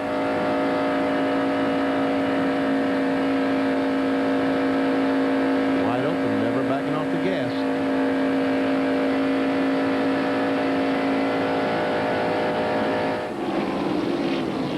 Jerry Punch has more on Sterling Marlin's march to the front. Well, we told you they thought they had an overheating problem. I'm with the engine builder, Sheldon Pittman. His front, the car was running hot early. What was the problem, or do you have any idea what the problem is? We hope it was just a pressure cap, but it can be anything from a cracked head to a bad head gasket. We filled it up, the temperature went down, and right now it's all right, but we have filled the water tank up. In case it runs hot again, we'll just have to cool it down. So he's watching that temperature needle. If the water comes out, it'll begin to peg, and then he has to pit. Right. We'll get somebody that's behind us to tell our spotter if they see water coming out of it. And that'll give us time to get ready to come in and put water in. So watch the right rear of that 4 car, the Kodak Chevrolet. That's where the overflow valve is. That's where they are watching here in the pits, as well as their spotter looking for any fluid coming out. And apparently some of the spotters have confirmed that indeed there is water coming out of that car. Now back up front, Ernie Irvin takes the position from Dale Earnhardt, and Ernie reassumes the lead. Stays right down on the bottom of the racetrack. Earnhardt's car washes up, it would say, on the racetrack, and it allows Irvin to take the lead.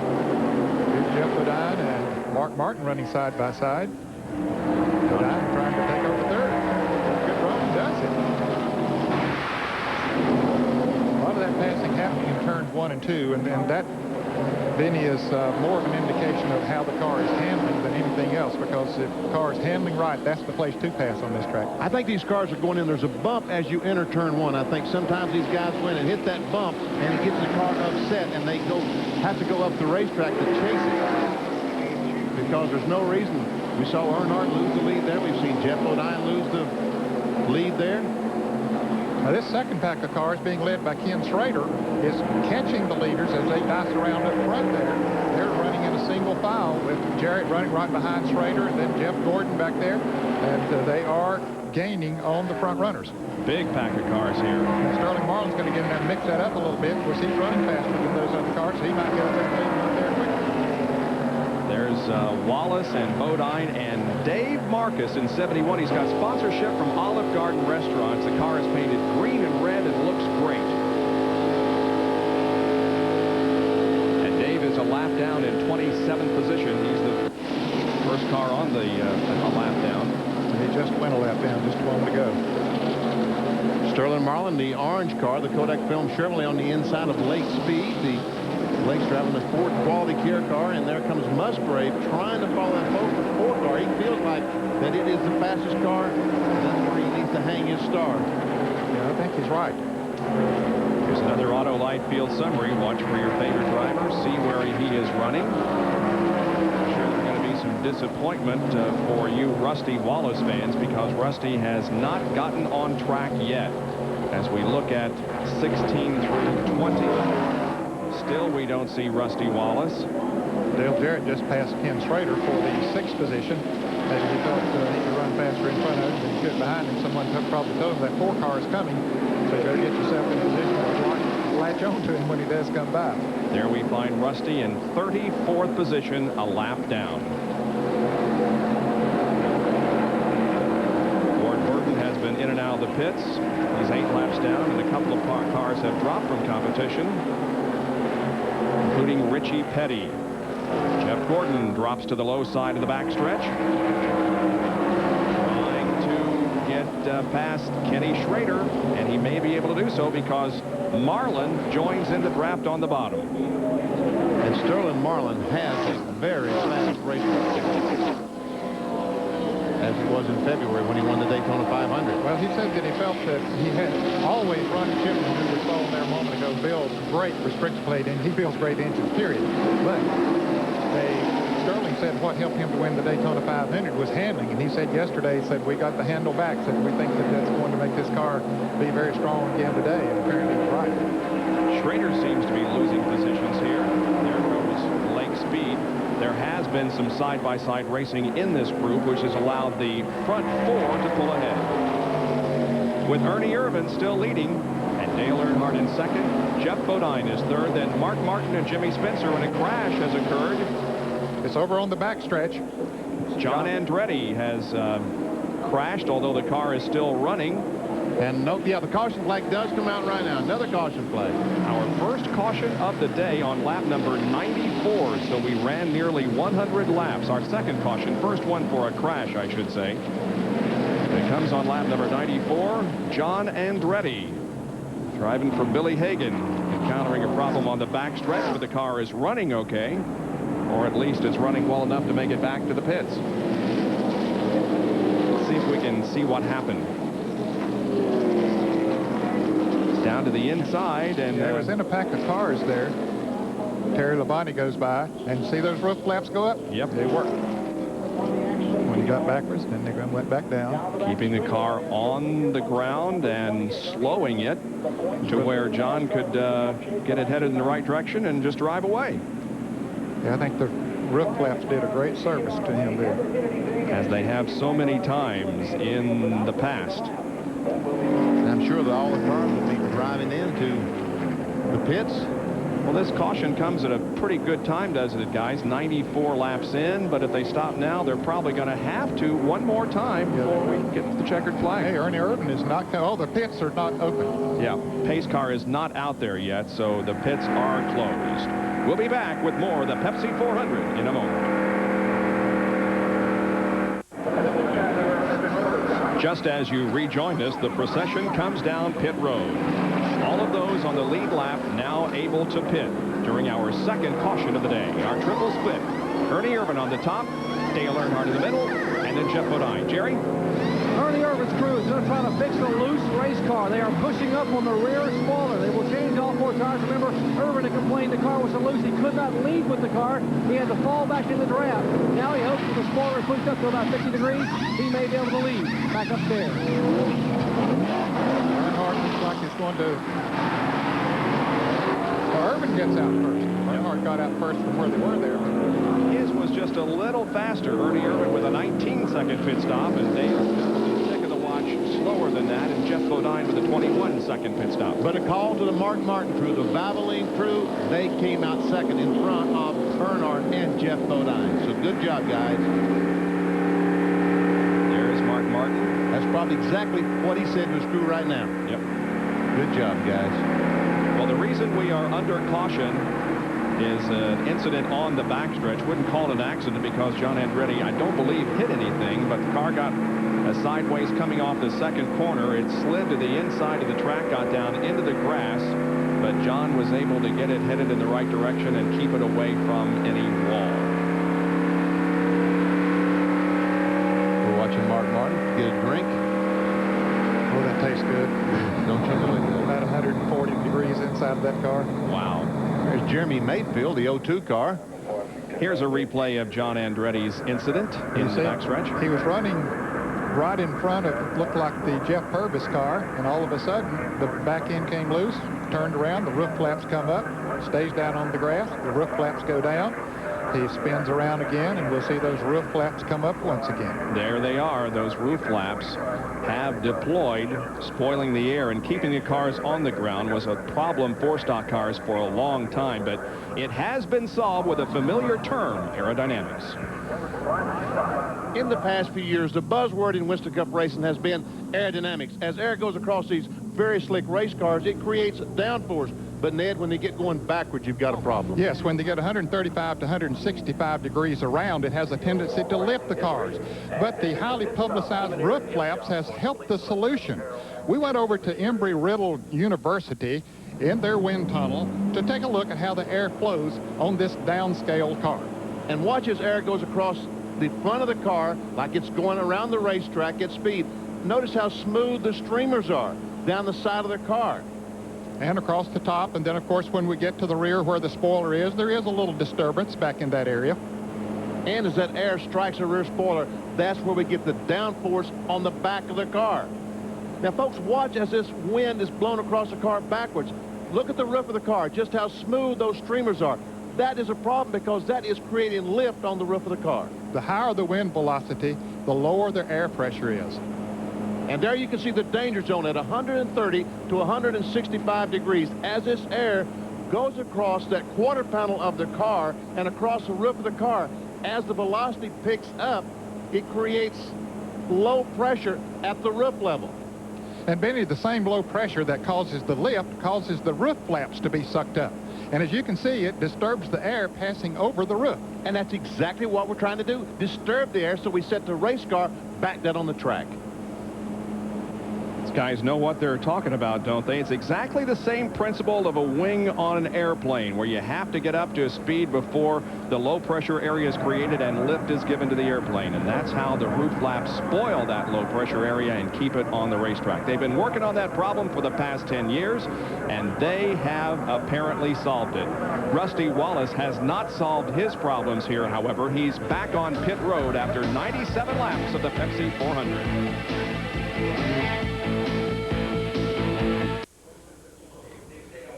A World Cup soccer fever is certainly alive and well on this July 4th holiday weekend. Today at 4:25 Eastern Time, join us at RFK Stadium for Switzerland against Spain in the second round of World Cup soccer competition here on ESPN, 4:25 Eastern Time this afternoon.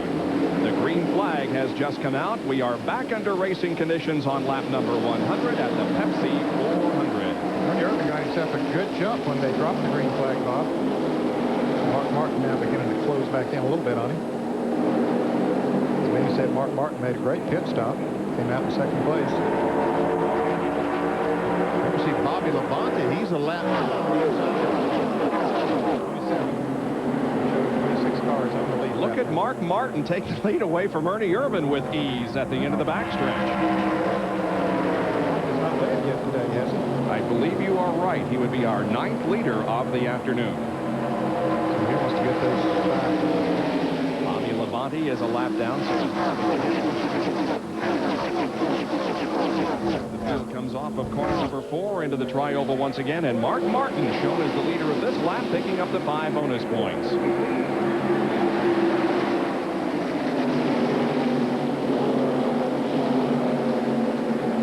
By the way, John Andretti, who caused that most recent caution period, was able to remain on the lead lap. He's running in 24th position. We also might mention that a couple of drivers just before the green came out came in to top off.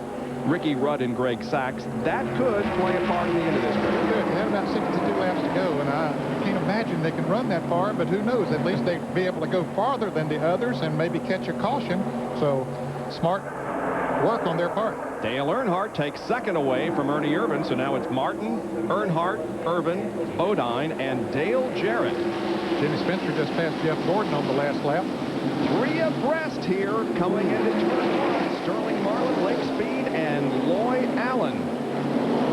Jeff Purvis right down on the inside of Lake Speed. Purvis having a great run today. Sure he was running 20th before the pit stops. He came out in 10th place. They're both running engines that are built by Shelton Shipman. One is, we know, in the garage area.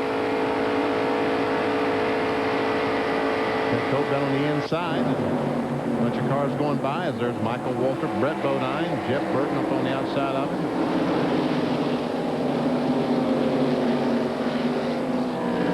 Jimmy Spencer and Jeff Gordon running side by side. Now Jimmy drops in behind Jeff.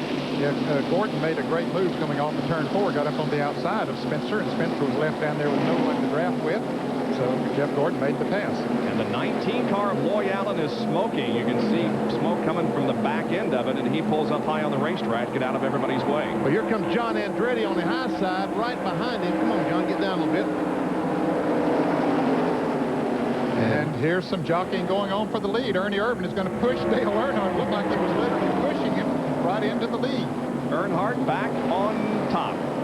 He was the pole sitter for today's race, and so therefore is eligible for the Unicount bonus money. $15,000. And by golly, it's good to see Dale Jarrett running up front. He's had sort of a tough season, but he is right there for the lead. He's right amongst them and trying to go by Jeff Bodine. Yep. Didn't do it that time, but here comes Jeff Gordon up on the outside. Gordon has his car working better now. He's going to move around Jarrett up on the outside. Jimmy Spencer will probably go with him. Well, you got to take your hats off to Jeff Purvis. He is just running extremely well. He's passed Sterling Marlin. Sterling's going to have to fall in behind Jeff, as now Dale might be hung out on the bottom. Just don't talk anymore about it. And all of a sudden he goes from 5th to 10th or 9th or whatever. John Kernan has a report on Loy Allen. Loy Allen's taking the Hooters Ford to the garage area. What happened? The car just simply got too hot, overheated, and finally blew up. Walked down, one of the crew members looked at me and said, she blowed up. Well, a tough break for Loy Allen, who started on the outside of the front row. Jim Steele has brought the Bobby Allison car back out. He was out a little bit earlier. Failed to mention that something else is going on at the racetrack, so apparently the engine didn't blow on that car. Here's a change for the lead. Ernie Irvin goes to the front again as Jeff Bodine tries to come with him, but cannot. We have seen some great racing, mostly between Irvin and Earnhardt here in the last few laps. Jeff Bodine has been a contender all afternoon, so has Mark Martin.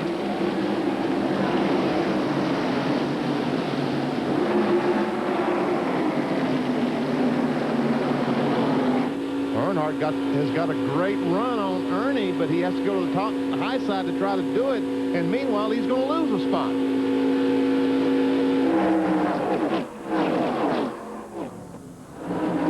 Jeff Bodine has taken over that second spot. There's Purvis. He and Dale Jarrett hooked up, trying to catch Jimmy Spencer. That's Spencer in the McDonald's car. Country Time Lemonade Mix 51, Jeff Purvis. Jeff Burton is also hanging right in there. Here's Brett Bodine leading another group of cars that include Bill Elliott, Derek Cope, Morgan Shepherd, Mike Wallace.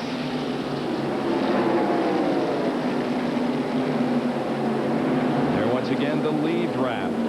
Jeff Gordon and Dale Earnhardt running side by side, allowing the front two to streak away. Gordon's car seems to be really working well up on the high side of the racetrack. He's made several passes up there. It worked for him. He did keep good momentum going, and the yellow flag is out. John Andretti has made some contact with the wall. He has damage to the right rear of his car. So he causes our second and third caution periods of the afternoon. There is damage to the right side of the car. He's made it back to the pit area. However, the caution is coming out. Here they come, racing to the line. There is debris on the racetrack because of Andretti's incident with the wall. And they should be able to pit now, Bob, and stretching. Yep. Most of them should be able to go the rest of the way from here on, I believe. Yep. There is John Andretti's car that you can see did make contact with the wall on the left, or the right rear, I should say, and we'll see now perhaps how it happened. Okay, he's running right in front. He's the red car. Joe Nemechek in the yellow car, and the car just gets loose with him. He goes up, tries to save it, but he hits the wall. Greg Sachs and Joe Nemechek go by down on the inside. So it looks like the wall's the only thing he made contact with. Yep. That was enough as far as he was concerned, though. It looked like it go ahead. Tore a piece of sheet metal off the right rear of the car. Then he came down through turns 3 and 4, and we believe maybe a tire blew. Yep. Oh, there it is. You can see. Yeah, there's where the right rear tire blew. That's what caused the damage to the right rear quarter panel. Yeah. And there's a piece of debris that caused the caution flag. Oops, it's gone now. This is our third slowdown of the race. The average speed of the race at this time is 158.624 miles an hour. We've been under caution for a total of 12 laps and are adding to that right now. You can see on that board 107 laps. It'll be 108 when they come by this time, so that means there'll be 52 laps to go, so they should be able to make it on fuel from here on after they make this pit stop. Green flag, the pits are open. Who is going to go in? Is everyone going to pit? Looks that way. Yep. So that strategy by Greg Sachs and Ricky Rudd. Yep. Out the window. But, you never know. That's all right. Yep. Here's Jerry Punch. In fact, Ernie Irvin, Robert Yates just told me they thought they could go all the way. They could have gone 62.5 laps on fuel based on that fuel mileage. They might have been able to make it, so they won't have to yellow fly either. As they come to a halt behind them, Jeff Gordon, it is fuel only for Ernie Irvin. He does not take on tires. They're putting right side tires on Jeff Gordon's car. Likewise, and now they are stopping Ernie Irvin. The other cars at the end of pit road. We have a near collision as they jam the brake zone and now finally put the go sign. Jeff Gordon was able to go past Ernie Irvin. Boy, that was a mess. I thought we were going to have a major incident there. Yeah, that was a definitely a mess down there, and I think NASCAR is going to sort that out because the Jimmy Cox board stopped the cars. There's another tire rolling across pit road, and cars are coming down through there. Rich Bickle goes by, no problem. Nemechek gets by. Here goes Dick Trickle. Let's take a look at this again. We see Jimmy Cox with the paddle that tells Irvin to stop, which he did. Okay, now here comes Jeff Gordon. He's the next car out. He pulls up beside of Ernie, and also the 4 car. And we see Jeff Bodine and Lake Speed almost make contact. Finally, Jimmy Cox said, hey, I'm getting out of here. This is too wild for me. And again, I think NASCAR's got to sort this situation. Yeah, they were holding the cars because there were cars still out on the track coming by. They were going to hold the cars until those cars went by and then send them out in the order that they were coming out of the pits. But it didn't quite work that way, did it? And the 77 car stalled. For some reason, the crew went out. They pushed him back to his stall, or pushed him back to his stall, I guess, to try to get the thing started. So it's tough. They pushed him on past his stall, didn't they? They're pushing him on back down towards the garage area. He was in the very first pit down towards turn 1. We understand that maybe the rear end came out of it or something in the gearing as he started to take off. Greg Sachs had a great race going, especially the early part of this event. He was right up there for the lead. Back with more of the Winston Cup Pepsi 400 after this.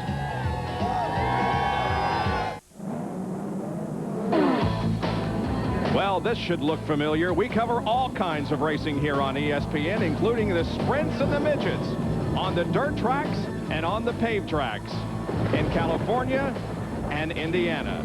It's Thursday Night Thunder. We were for many years on Saturday night, but we've switched back to where you want us to be. The great response from you, the race fans, said, put it back on Thursday night, and so it's back on Thursday Night Thunder. Most of our summertime shows are from Indianapolis Raceway Park. This coming Thursday night, however, will be at Winchester, Indiana Speedway on the high banks for USAC midget racing.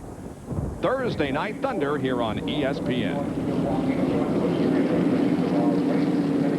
From high overhead Daytona International Speedway, Ray Vestas Brakes providing our terrific helicopter shots of today's Pepsi 400 race action. Ray Vestas Brakes, the best in brakes.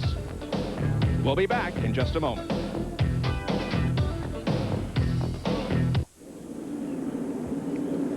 One other group we would like to salute, the Daytona Kennel Club, for allowing us to use part of their facility to park our camera platform. This is located right down at turn number 1 here at Daytona. They're very gracious, allowing us to put our camera platform on their property to give you a better perspective of the speedway. And let's get an update on Greg Sachs from Jerry Punch as the field comes down through the tri-oval and gets the green flag for a restart. Jerry? Bob, as they get back to green, Sachs was trying to leave pit road in a hurry. They dropped the jack, and he snapped the pinion off of the rear end. And so he is through for the day, headed back to the garage area. Tough break for a guy who, as you said, has had a great run here today. Another great run. Sterling Marlin, after all those pit stops, putting water in the car, overheating, has fought his way back to second place. There he is, right behind Ernie Irvin. The Texaco Havoline Ford leading the race, and the Kodak Film Chevrolet in second place. Oh, here we go, 3 abreast down into turn 3. Somebody back off. But others come up beside him. You don't have much choice there. It's the top of the hour, 1 o'clock Eastern time. For those of you just joining us, we welcome you to Daytona International Speedway and the Pepsi 400, July 4th holiday weekend tradition here on ESPN. At the moment, it is Ernie Irvin leading. Jeff Gordon just took second from Sterling Marlin. A great battle up front and, in fact, throughout the pack. Sterling has dropped back to 5th spot, or he's contesting 4th right now.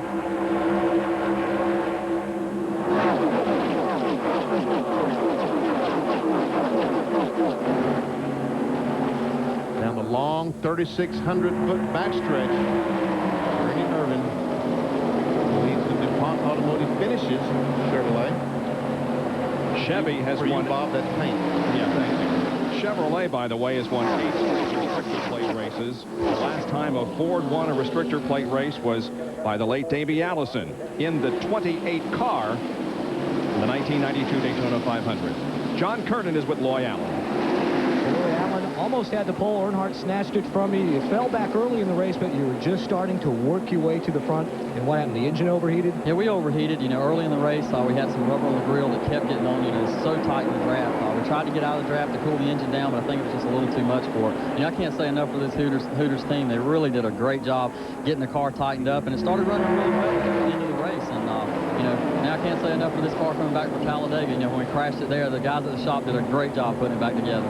Well, that's what one of the crewmen told me, Bob. They said, just wait till Talladega. We're going to have it all together there.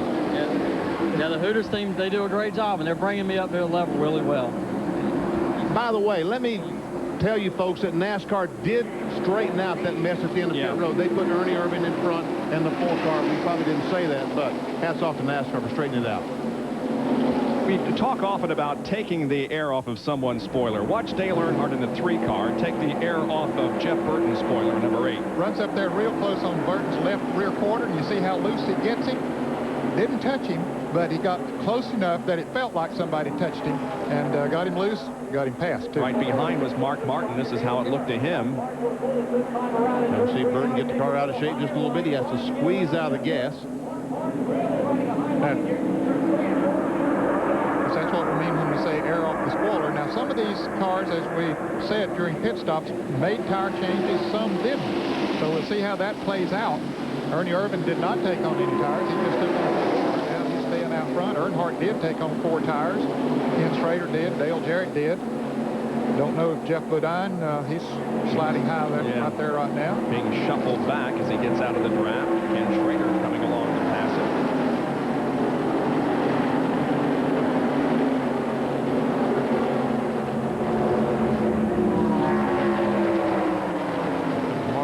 Trying to get on the inside of Jeff Burton. The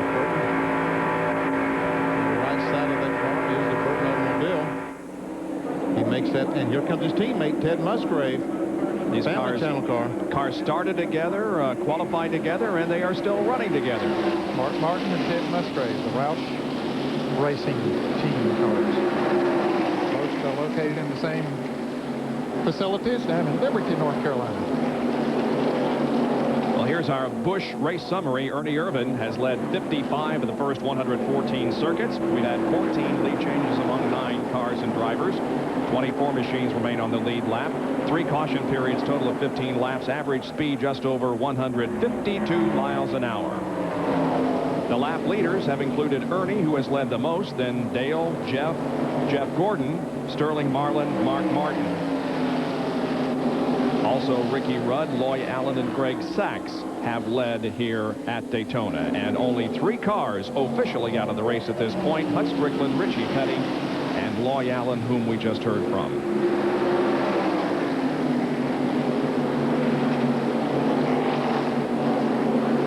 Ernie Irvin trying to add to his points advantage. He has been losing points to Dale Earnhardt in the last couple of races. But now Ernie Irvin trying to add to his 78-point advantage over Dale Earnhardt. His average finishing position this year on the super speedways, right around 5th. That's good. All in single file, but all the way back through about Jeff running there, and they want to try to jockey around and get themselves up towards the front, because they know after about 15 or 20 laps these cars are going to be 3 or 4 pull away, and then there'll be another group that we've seen earlier in the race. So they want to try to be in that front group if they can be. Jeff Gordon, running a strong second, has been on a points recovery, moving from a low of 18th in the points after Sonoma. Jeff Purvis spins on coming off of turn 2. Several cars are going to be involved in this incident, at least one other.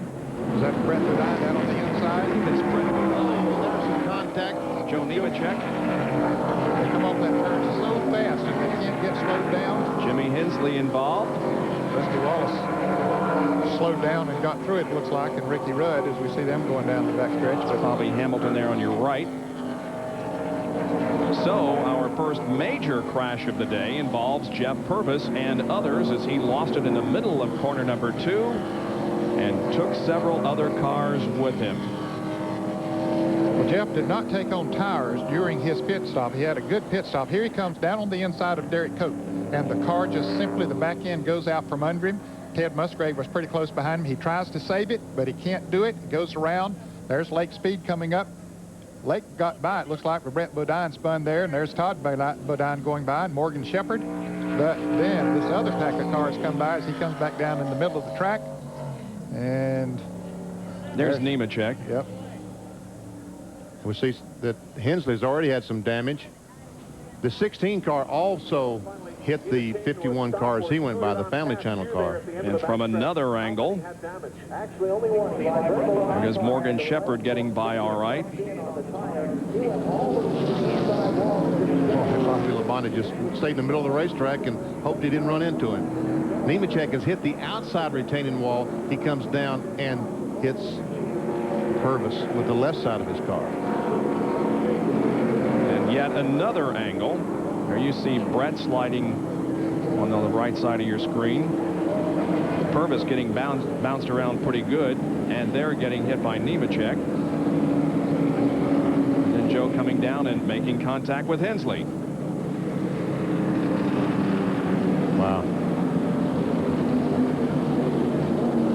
Purvis just ran up on the 98 car of Cope so fast that he had to turn quickly to avoid running in the back of him, is what caused the spin. And here comes Ernie down the pits. Ernie Irvin is coming in the pits. And Sterling Marlin. Okay, now they didn't change tires a moment ago. Maybe they felt that was going to be a mistake, so they're going to come in and put on tires now. Jerry Punch? You're exactly right, Ned Jarrett. The last time Ernie Irvin put tires on was back on lap number 96. He would have had to go 64 laps. They will come in and change all 4 tires. He pit right behind the Kodak Chevrolet, the car he used to drive. The Morgan McClure team will likewise change 4 tires. Sterling Marlin's crew down to the left side. Likewise, the Haviland crew. Robert Yates. Here is Joey Knuckles. Left front tire going on. They have topped it off his fuel. Terry McCrinnell says, go, go, go in the radio. A warning that Todd Bodine's on the outside lane. Bodine gets by. Irvin goes, and so does Sterling Marlin. Now Elliott comes out, so does Jimmy Spencer. Lake Speed and Ricky Rudd pulls away from pit road.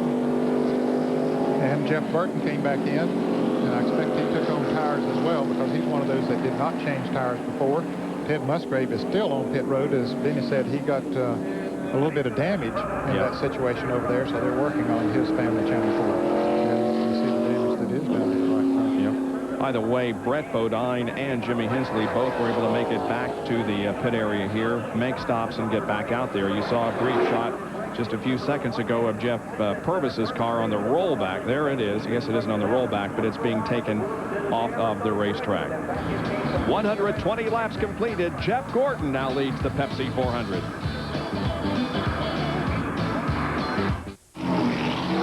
Back at Daytona under caution. Daytona 500 winner Sterling Marlin back on pit road once again under caution for an unscheduled stop. Remember, he had an overheating problem early on. The water temperature up to 250 degrees. We talked to Runt Pittman, the engine builder. Said it could be a cracked head, could be a blown head gasket. They had cooled it down to 210. It is now back up over 240 degrees. They brought him back in, put some more water in it. They have their fingers crossed. They are hoping he can last for 40 more laps, make it 39 more laps to finish here in the Pepsi 400. Sterling catching up with the rest of the pack as we take a look at the incident once again that has created our most recent caution. Jeff Purvis in turn number 2 gets sideways and causes a chain reaction. Well, it looked like Jeff Burton had to slow down a little bit, and so did Derek Cope, and then Purvis tried to dip down on the inside, lost control of the car, and then things really started happening. And we'll see that Nemechek comes into the accident spinning. There he is. He is spun. As he comes back around, boom, he hits the 51 car again. And the Family Channel car did knock off the right front fender. The first car by Purvis was knocked off the right front fender. From another angle, you can see how Nemechek came up and got sideways, then hit the wall, and as he came down the track, he hits Jeff Purvis. There's contact with him, and then he slides down into the infield, and he makes contact with Jimmy Hensley. But again, those roof flaps deployed on some of those cars, and it kept them on the ground. Jeremy Mayfield in that other car got tagged a little bit in the grass, too. Here's how Morgan Shepherd got through it. Well, I'm sure about now his spotter said, hey, there's trouble up in front of you. Get it slowed down.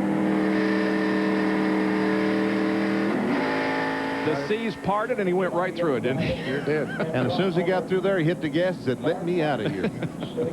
Man, Morgan sort of on his honeymoon, got married. That's right. Week. Yeah, we wish Morgan and his new bride happiness. Cynthia. And we got 22 cars on the lead lap, and one of those is Rich Bickle. He's being shown in 21st position, and he wants to be sure to tell his class reunion, who are meeting this weekend, why he's not there. Well, he's down here at Daytona running the Pepsi 400, folks, so he wishes you the best. Have a good time, but Rich has got other things to do. There's a 90 car of Mike Wallace, who is being shown in 8th position. A good run for Junie Donlevy's machine. Yeah, Rusty Walsh would love to be in the position that his brother's in, because he is losing points quickly. Rusty is 24th as we get ready for the restart. On lap 124. See Ernie Irvin way back there. And as the field comes down to get the green flag, Greg Sachs in the 77 car, who has been behind the wall for several laps, comes back out. Here's the green flag. Jeff Gordon is now the leader of the race, with Dale Earnhardt right behind, followed by Ken Schrader, Jeff Bodine, and Mark Martin.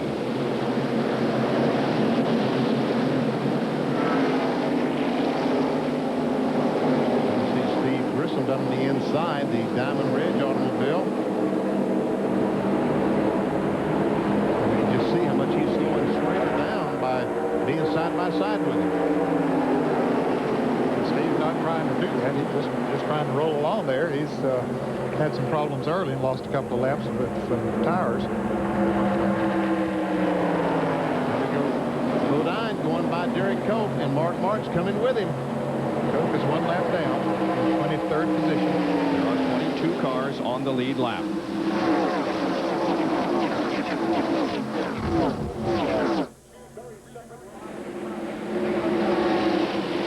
Boy, Derek Cope came very close to taking Dale Jarrett out. Yeah, that's a little bit as he came through the trial here.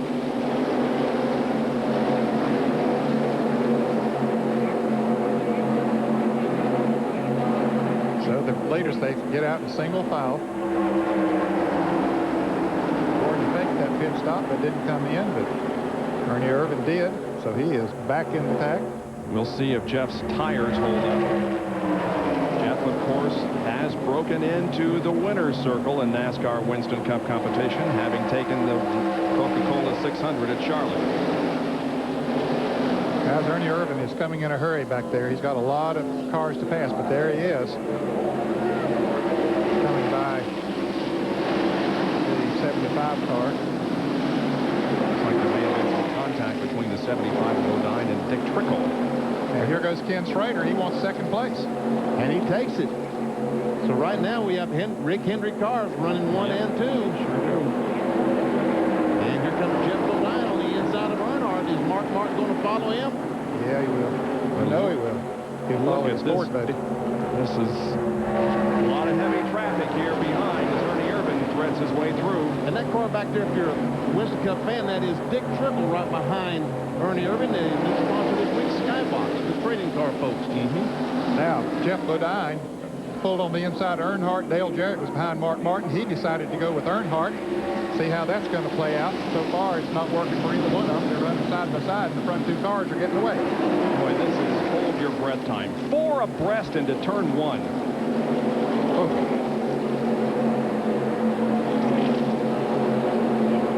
Bodine coming on strong. And so is Ernie Irvin. Yeah. Boy, he was back at the, what, about 20th position after these pit stops, and he has now worked his way back up in the top 10 and is on the move.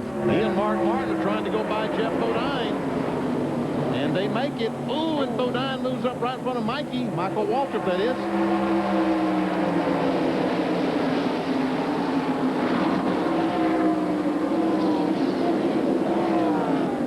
Now, Irvin and Mark Martin trying to get hooked up. You've got 4 Chevrolets up front there right now. Gordon, Schrader, Earnhardt, Jerry. See Jeff Bodine, his car, he's struggling right now. It looks like the 7 car, the Exide battery car, is struggling. It's just not handling the way it was earlier in the race. Bill Elliott's car is right in the thick of things as Jeff Gordon is only in his 4th race here at Daytona. He has finishes so far. Here's John Curtin with a report on his teammate, Ken Schrader. Ken Schrader trying to tuck in closely, and hopefully he and his teammate Jeff Gordon can put some distance into the pack. The car that Ken Schrader is driving today, that is the same car that he drove here last summer. He started 41st and wound up finishing 3rd. Just talking to some of the crew members, and they think they've got a good shot at winning today. Yeah, you'll recall that Ken Schrader was sent to the rear of the starting field last year because of a rules infraction. I can't remember what it was specifically, but anyway, started third. They held the carburetor on. Thought he was getting some air. That's right. Yeah. Do that. Going around Dale Jarrett. Mark Martin got a run on him and goes around as well. By the way, they're having a couple of crew chiefs fined this weekend. Darrell Waltrips and Joe Nemechek will tell you about it later. Watch the action here. Oh, look at, who is that, Bodine sideways? And Michael Waltrip made some contact in the 75. And said, what, Todd Bodine, you are definitely a hero in the mind of about 25 drivers. I thought there was going to be a big wreck. Yep. We are set up for a great finish of this race. We're nearing lap 130, and we'll be back with more from Daytona in a moment.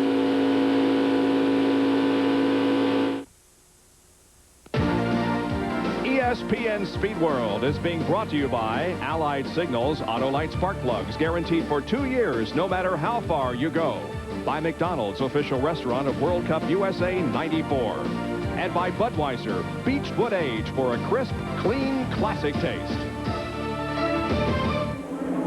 We have a lot of activity going on up front. It's Dale Earnhardt who has taken over the lead of this race with Ernie Irvan second and Jeff Gordon back to third. Here's how it happened.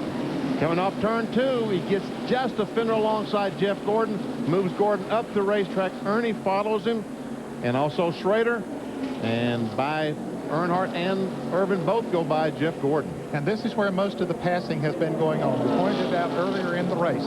So we'll pay attention as the race goes on. We'll get down near the end of this thing and see how it plays out. But the turn 2 is where most of the passing has been going on.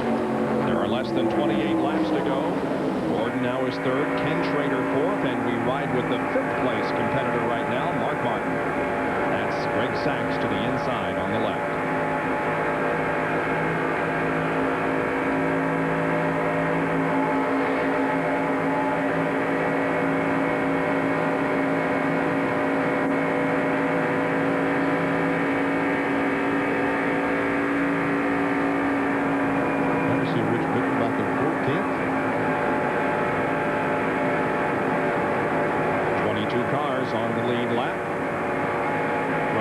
Is running in 26th position a lap down and will not make it 4 in a row.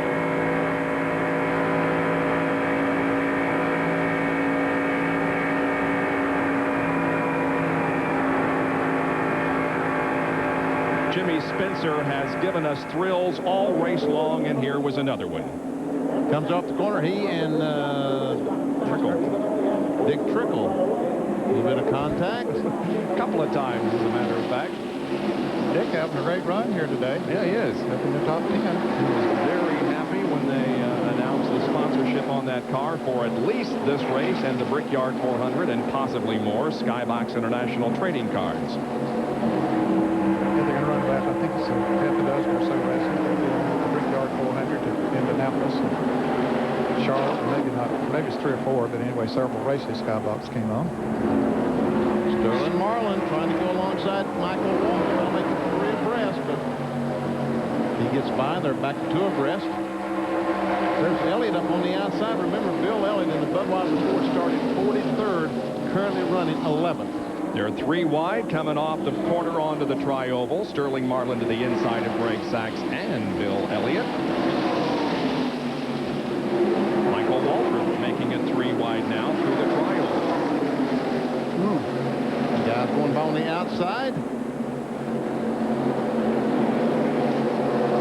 Greg Sachs knows all about what mayonnaise feels like now, doesn't he? Swings in there. Lake Speed and Michael Waltrip getting hooked up. Ernie Irvan's got a couple of car lengths on Dale Earnhardt. had, yeah. Oh, Schrader going by, trying to go by Jeff Gordon on the outside. I don't know whether that's a good idea or not. Yeah, I think it is. He'll have good momentum when he comes off of that turn. Plus, Mark Martin's going to go with him. So they're going to see Gordon down right inside with no one to drag for. That means Jeff is going to go back to about 7th or 6th. Jeff Trimmon's going to try to go with him. Yep.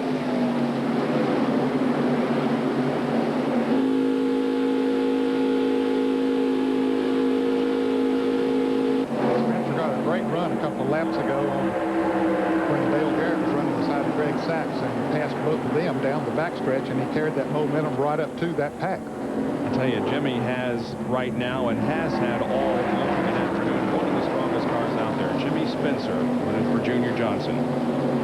His best 94 finish has been a 4th at Talladega, 2 top 10s this year, including a 10th at Atlanta in super speedway competition. Less than 24 laps to go. It's still anybody's race here at the Pepsi 400. Right now, Ernie Irvan is showing the way with just a slight advantage over Dale Earnhardt, Ken Schrader, Mark Martin, and Jeff Gordon. Stay with us. We'll be right back.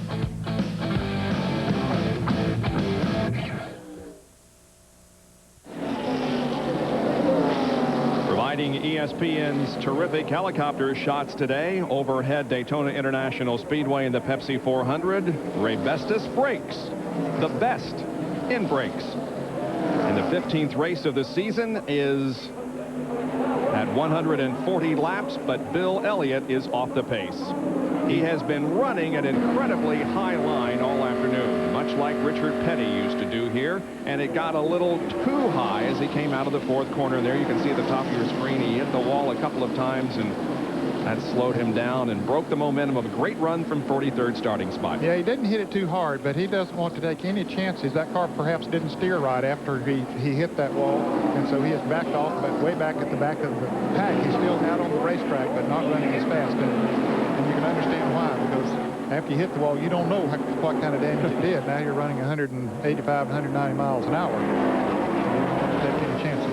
They believe that something broke on the car, but they don't know right now. Ernie Irvan is the lead of the race. Let's think back 10 years ago today, guys. Remember what happened? Richard Petty won his 200th NASCAR Winston Cup race right here with the president visiting. We would like to say happy birthday to Richard Petty, who is celebrating his birthday today. Unfortunately, his car, driven by Wally Dallenbach, did not make the show. It's very unfortunate. The last car to qualify was Ward Burton, and he beat Wally Dallenbach, who was in the 40th position by 0.02 of a second. Man, and they didn't have any, or at least were not eligible for a provisional.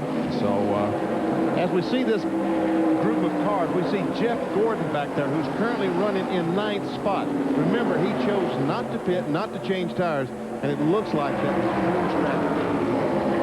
It worked for him in Charlotte when he changed 2 tires and won the Coca-Cola 600. But these guys have stopped and have pressure tires are able to drive away from Jeff right now. Jimmy Spencer is still looking very strong, running in 4th position. With now coming up on 18 laps to go, Ernie Irvan turning the last 2.5 miles at 185 miles an hour.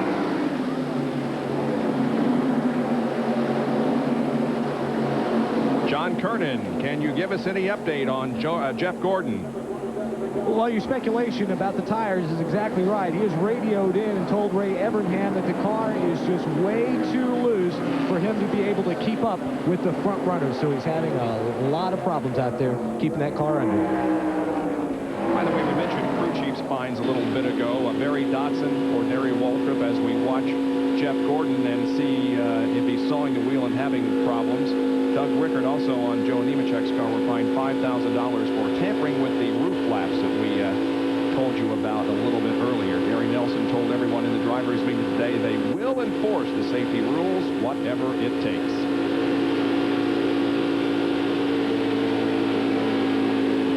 There you can see that we're well off the record pace for this event with an average speed today of 152 and the race record of 173.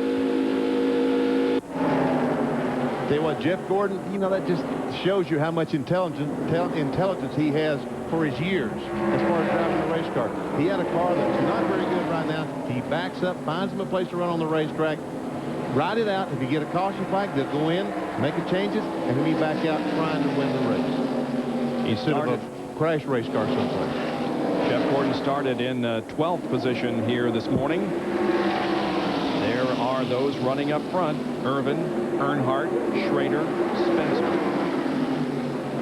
And Mark Martin is the 5th place car. Yep.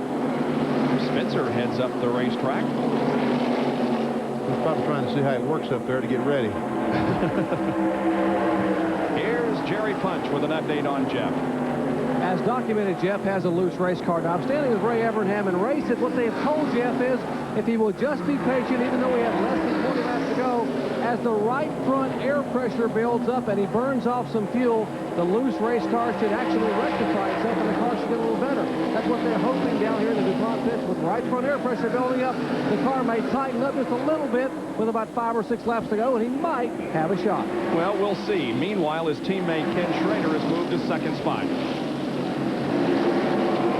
Jeff Burton and Dale Jarrett side speed watching from behind. That's a battle for 10th position. And that's not good. They're supposed to run side by side, but they're Burton really had to back off. He got way out of shape. Yeah. He almost lost control, almost spun going down in the corner. The worst possible spot for the car to get out of shape. There is Morgan Shepherd, who almost got caught up in this wall incident that Bill Elliott had out of turn 4 a few laps ago. And now we ride with Mike Wallace in the Heilig Myers machine, now on top of Morgan Shepherd. There is Wallace right behind Morgan. You see that little spot of yellow there as it came off the turn? That's Michael Waltrip. There he is. Michael Wallace is running in, I believe, 13th spot.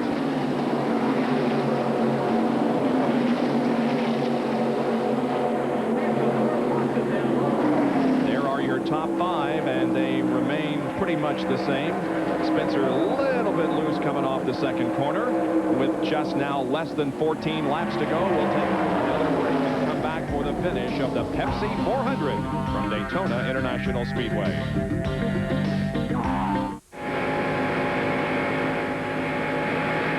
Back at Daytona and ESPN Speed World coverage of the Pepsi 400. And we have a crash in the backstretch. It's Sterling Marlin spinning off of turn 2 down into the grass, keeping the car on the surface. No caution yet, and the car is moving. I don't know. Still no caution. Still moving. Car is rolling back there. There might not be a caution flag with 10 laps to go.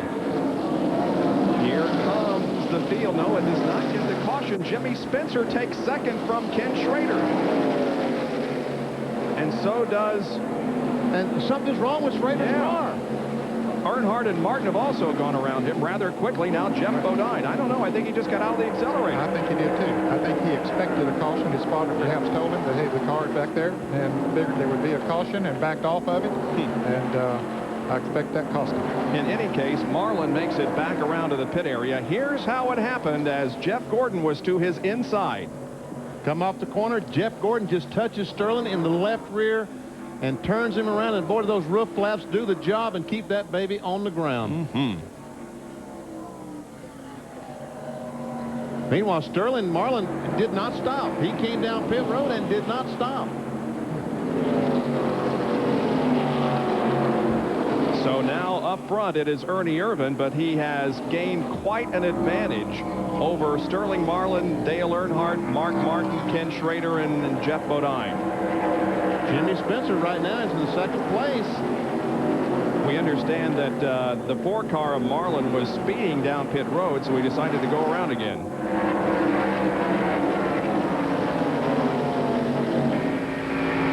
Riding with Mark Martin. And we can see just how far that Ernie Irvin is in front of this group of cars. And it looks like that Spencer and Irvin are going to make a breakaway from Earnhardt. Earnhardt and Mark Martin are running back in 3rd and 4th, but there is quite a bit of racetrack separating those two and Spencer and Irvin, who are 1st and 2nd. Now Sterling Marlin comes back down pit road. But he's out of it today as far as having a chance of being a top finish. There is Sterling as the crew goes to work on the car. We rejoin the action on the racetrack to see if Jimmy Spencer can catch up with Ernie Irvan.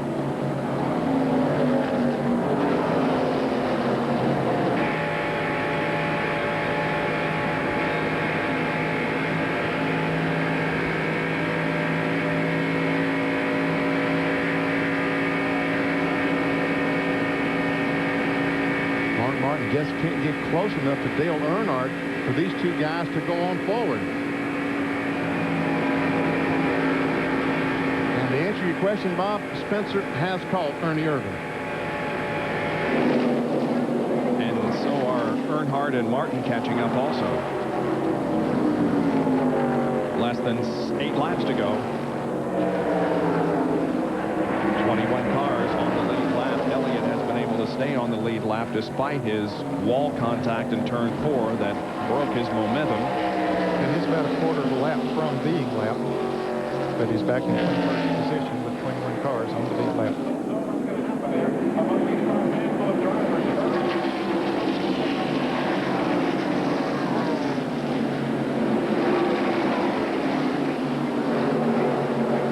Ernie Irvan is looking for his 13th career NASCAR Winston Cup race.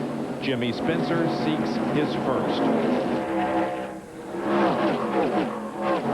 Probably not anyone in the field any hungrier than Jimmy Spencer for a victory. Yep. Dick Trickle was on the pit lane. He's got the pit stop from him. He was running in the 14th position. Apparently a little low on gas, but ran out of fuel, man. Yep, going to cost him. He's going to be a lap down. Seems like to me it's going to be awfully difficult to pass Ernie Irvan, but it could happen. Well, you can bet that Jimmy Spencer will give you an old Saturday night cry. You can bet on that. that. Down on the last laps. And John Kernan has more on Jimmy Spencer, who slides up the track a little again. Well, let me tell you guys, this morning, the only driver, the only car that Jimmy Spencer was worried about getting around was the number 3 car of Dale Earnhardt. He said Earnhardt had probably the strongest car in the field. I said, well, who's got the second? He said, well, I do, of course. So Spencer, riding behind Ernie Irvan right now, is looking for Irvan to possibly make a mistake so he can take advantage of it. But he is not being intimidated. Spencer thinks he can get around Irvan. I don't think there is such a thing as Jimmy Spencer being intimidated. Here he comes off the corner, down through the tri-oval, completing another lap. We now have 5 to go, and Spencer is within a car length. What do you think, Ned? Jimmy's thinking, what do I do? Is he trying to figure out what to do? I think he's figuring right now. See, there's going that high groove there. He's going to see what kind of a run that'll give him coming off of turn 2. I don't think it's going to give him the run that he needs, but he has to try to see. I think turn 2 is where he'll try to make the move, but he didn't lose too much, but he did lose a little bit on that. So we'll see if he tries something else as he goes into turn 3. He's still going that high groove. He's going to try that up there. He thinks that might be the key to moving around right here. He thinks that he can get some momentum as he comes off the corner, and it might work for him. It worked up there in that turn. He picked up a couple of car lengths by doing it up in turn 4. So he's learning there right now what he needs to do. Some slower traffic to pass here in the form of Dave Marcus and Jimmy Hensley. They clear that traffic nicely and now have clean racetrack ahead of them. Bill Elliott is the last car on the lead lap, being shown in 20th position at the moment. The other Junior Johnson car. Jimmy Spencer is looking for a way around Irvan and to victory lane here at Daytona. I tell you what, that high line is working for him, and he is getting some great runs as he comes off the corner. I think he is testing it all he wants to do right now, Ben. He's going to sit there until there's about 2 laps to go and then try to make that move. I believe he's here. Okay, that worked for me, that high line. I'll sit here and ride behind him a lap or 2 and then try to really make the move when there's 1 or 1.5 laps to go. Back in 3rd and 4th as you watch Jimmy Spencer look to the inside of Irvan, Earnhardt, and Martin. Spencer, is he going to be able to do it? No. Well, maybe he's trying another groove. See how that bottom groove will work. That was probably a trick to get Irvan to try to protect the inside or the... Look at this. Very good point, Ben. One of Jimmy Spencer's crew members so excited that he can't even watch the racetrack to see if his driver might be able to pull off a victory. They enter the turn 3 and 4 banking, and when they come down this time, we'll have just 2 laps remaining. Don't forget, there are Earnhardt and Martin back there in 3rd and 4th having a battle of their own that Earnhardt has control of at the moment. And then we have Schrader and Bodine back of them. So 3 groups of 2 cars. And Jerry Punch has a comment on Ernie Irvan. Well, they just asked him a moment ago, Ernie, what do you think about the car, the 27 car? Ernie said very quickly, guys, he is awfully stout. He is indeed. Let's see if he can make it work here. He goes to the inside. Oh, it wouldn't work there. Yeah. Now he's got to go to the high side going into that turn. I think that was another decoy, as Benny pointed out there a moment ago. Oh, yeah. You got to salute this guy because he's trying every inch of the racetrack, and for every groove, he has 1 lap to see if he can get the job done. The white comes out. Ernie Irvan leads the last lap. Let's see if Jimmy Spencer can get the job done here on the final circuit of this event. He heads up high on the racetrack once again with a lot of momentum build-up. Yep, he's making Ernie protect that low side of the racetrack. He's going to have some momentum when he comes off this turn, Bob. He's going to have enough to move up beside of him, I believe. And he makes a move to the inside at the halfway point down the backstretch, and he gets the lead. Or at least he gets an advantage on Earnhardt. They touch coming down the backstretch. That's Ernie. Earnhardt. Side by side here they come for the checkered flag. Who is it going to be? Will it be Ernie Irvan on top or Jimmy Spencer on the low side? Off of corner number 4. Here they come. It's going to be a drag race to the checkered flag. Jimmy Spencer wins it. Whoa, Randy. How about that? Jimmy Spencer becomes the 3rd first-time winner in 1994. Here's Jerry. John. Congratulations. Thank you, John. It was a long time coming, buddy. A long time. I tell you, we never give up. We just kept that on coming. You got to credit Spencer for that because he outrun the best today. All right, that's Mike Hill, the winning crew chief. These guys, you don't think they're excited? I couldn't hardly catch up with them, guys.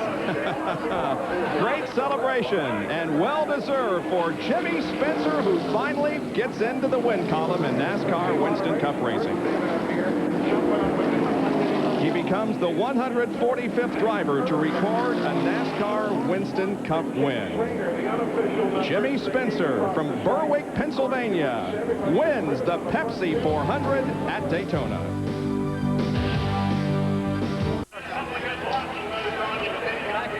Back at Daytona, the 36th annual Pepsi 400 is history, and the man is about to climb out and listen to this roar.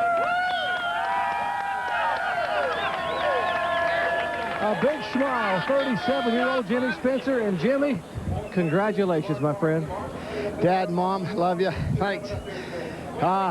Junior, he never gave up. You know, he said, I said I'd never give up on him, and I never gave up on him. I never gave up driving. Ernie Irvan drove a hell of a race. My guys never gave up, neither did I. I got to thank the McDonald's crew, all the McDonald's owner-operators, everybody that helped me in my career. Everybody. Thank you.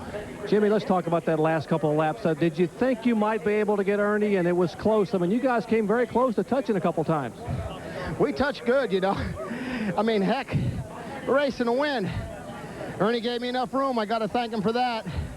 My car was real free on the top of the racetrack, and his car get loose on the bottom. He gave me enough room. I got a shot at him, went down the back straightaway. We touched. I come out on top. Thank you for a clean race.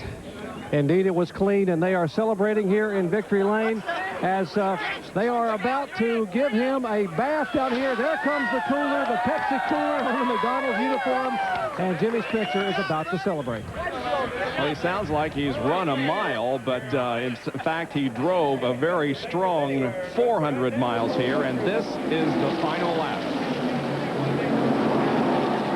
Well, he had tested that outside in in turns 1 and 2. And as I said, his car ran free up there, so that's where he made his move. He ran up there to where he can get those right side tires in a little bit of dry pavement. Irvin stayed down on the inside. You can see his car wiggle a little bit down there. Spencer had the momentum. Irvin goes to the outside, but Spencer had that momentum pull down to the inside. And now they're side by side, and it's a classic duel back to the line. There they touch. As they go in the third corner, they separate, go through the corner side by side. You can see the tire mark on Ernie's car. Spencer comes up the racetrack trying to get as close as he can to Ernie to slow him down. They come off the corner. They touch again, and now it's the race to the line. It was Irvin and then Spencer at the last second by a fender. And that's how the Pepsi 400 came to a conclusion at Daytona, with Jimmy Spencer winning his first NASCAR Winston Cup event.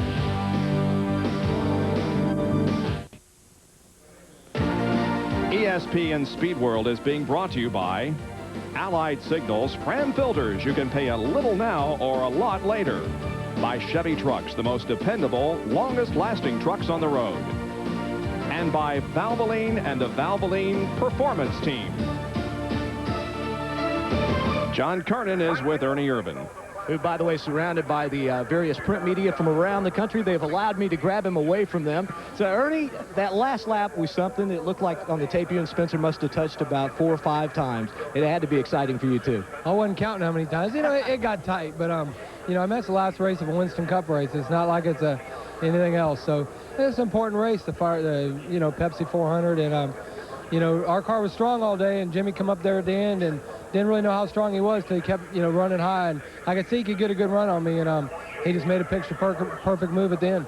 Now, he may have set you up a little bit. He showed you the high side with about 6 laps to go. Then with about 3, he started to go to the inside. Did you think, oh, he's going to try me on the inside and try to protect that? I didn't really think he could go by on the inside. You know, he needed that long shot on the high side. And, you know, they had a great car today, and that's their first win. And, you know, after everything that went on at Talladega and stuff, my hat's off to Jimmy. He did a good job and led the most important lap, last lap. But this Texaco Avalon Ford definitely run good today, and did what we need to do, and that's keep running in the front. All right, well, thank you very much. Congratulations on a second-place finish. Now let's go back down to Victory Lane, where Jerry punches with who? Junior and Junior?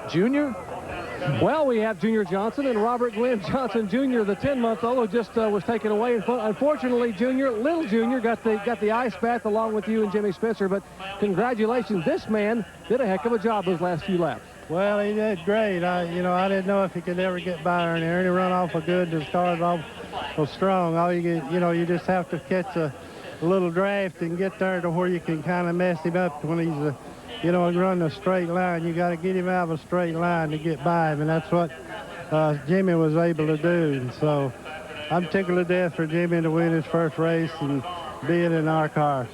Junior, you've always liked an aggressive race driver. Years ago, you once told the driver, bring me back the steering wheel or the trophy, one or the other, and this man has to fit that mold. Well, he does. You know, he's a real aggressive driver, and he charges to the front, and you got to deal with him if you're going to run up front. He had to deal with some of the controversy at Talladega, but today they celebrate at Daytona. Jimmy Spencer is Carter Junior Johnson, their first win ever for Spencer, guys. And it's the first win for Junior Johnson-owned car since 1992. Back with more in a moment. When the radio and TV broadcasts of the Pepsi 400 are wrapped up, Bob and I will be back here in this studio for Shop Talk. And we'll be talking about the motorsports event of the past half-century, the Brickyard 400. Following today's Pepsi 400. Man, Bob, you are a busy man, aren't you? The only thing I'm going to do is change my tie and then get right over there. We will be back with the full field rundown and points and a complete wrap-up of activity here at Daytona at the Pepsi 400 in a moment. Here are the unofficial final results of today's Pepsi 400 from Daytona International Speedway. Jimmy was our third first-time winner of 1994. 2 of them have come here at Daytona. Of course, Sterling Marlin was a first-time winner of the 500, and Jeff Gordon the other at Charlotte. What a fantastic final lap between Ernie Irvin and Jimmy Spencer. Hats off to Spencer. Well, that's the way you want to win them. Kind of reminded me of Dale trying to get the lead from Dale Earnhardt there a couple of years ago in the 500. Yep. Here are the points now. Everybody stays the same, although the margin widens between Ernie Irvan and Dale Earnhardt, but everybody in the top 10, with the exception of one driver, stays the same. Lake Speed moves up 2 positions into 10th. Tomorrow morning, join us at 7:50 a.m. Eastern Time for the Grand Prix of France and the return of Nigel Mansell to Formula One. And qualifying for the Brickyard 400, the inaugural race at Indianapolis, is on Thursday at 3:30. Also qualifying on Friday. Shop Talk is coming up next. We're going to be selling some material for the Brickyard 400. Please join us for that. For Ned Jarrett, Benny Parsons, John Kernan, and Dr. Jerry Punch, our congratulations to Jimmy Spencer on his first win here at Daytona. This is Bob Jenkins. So long, everyone.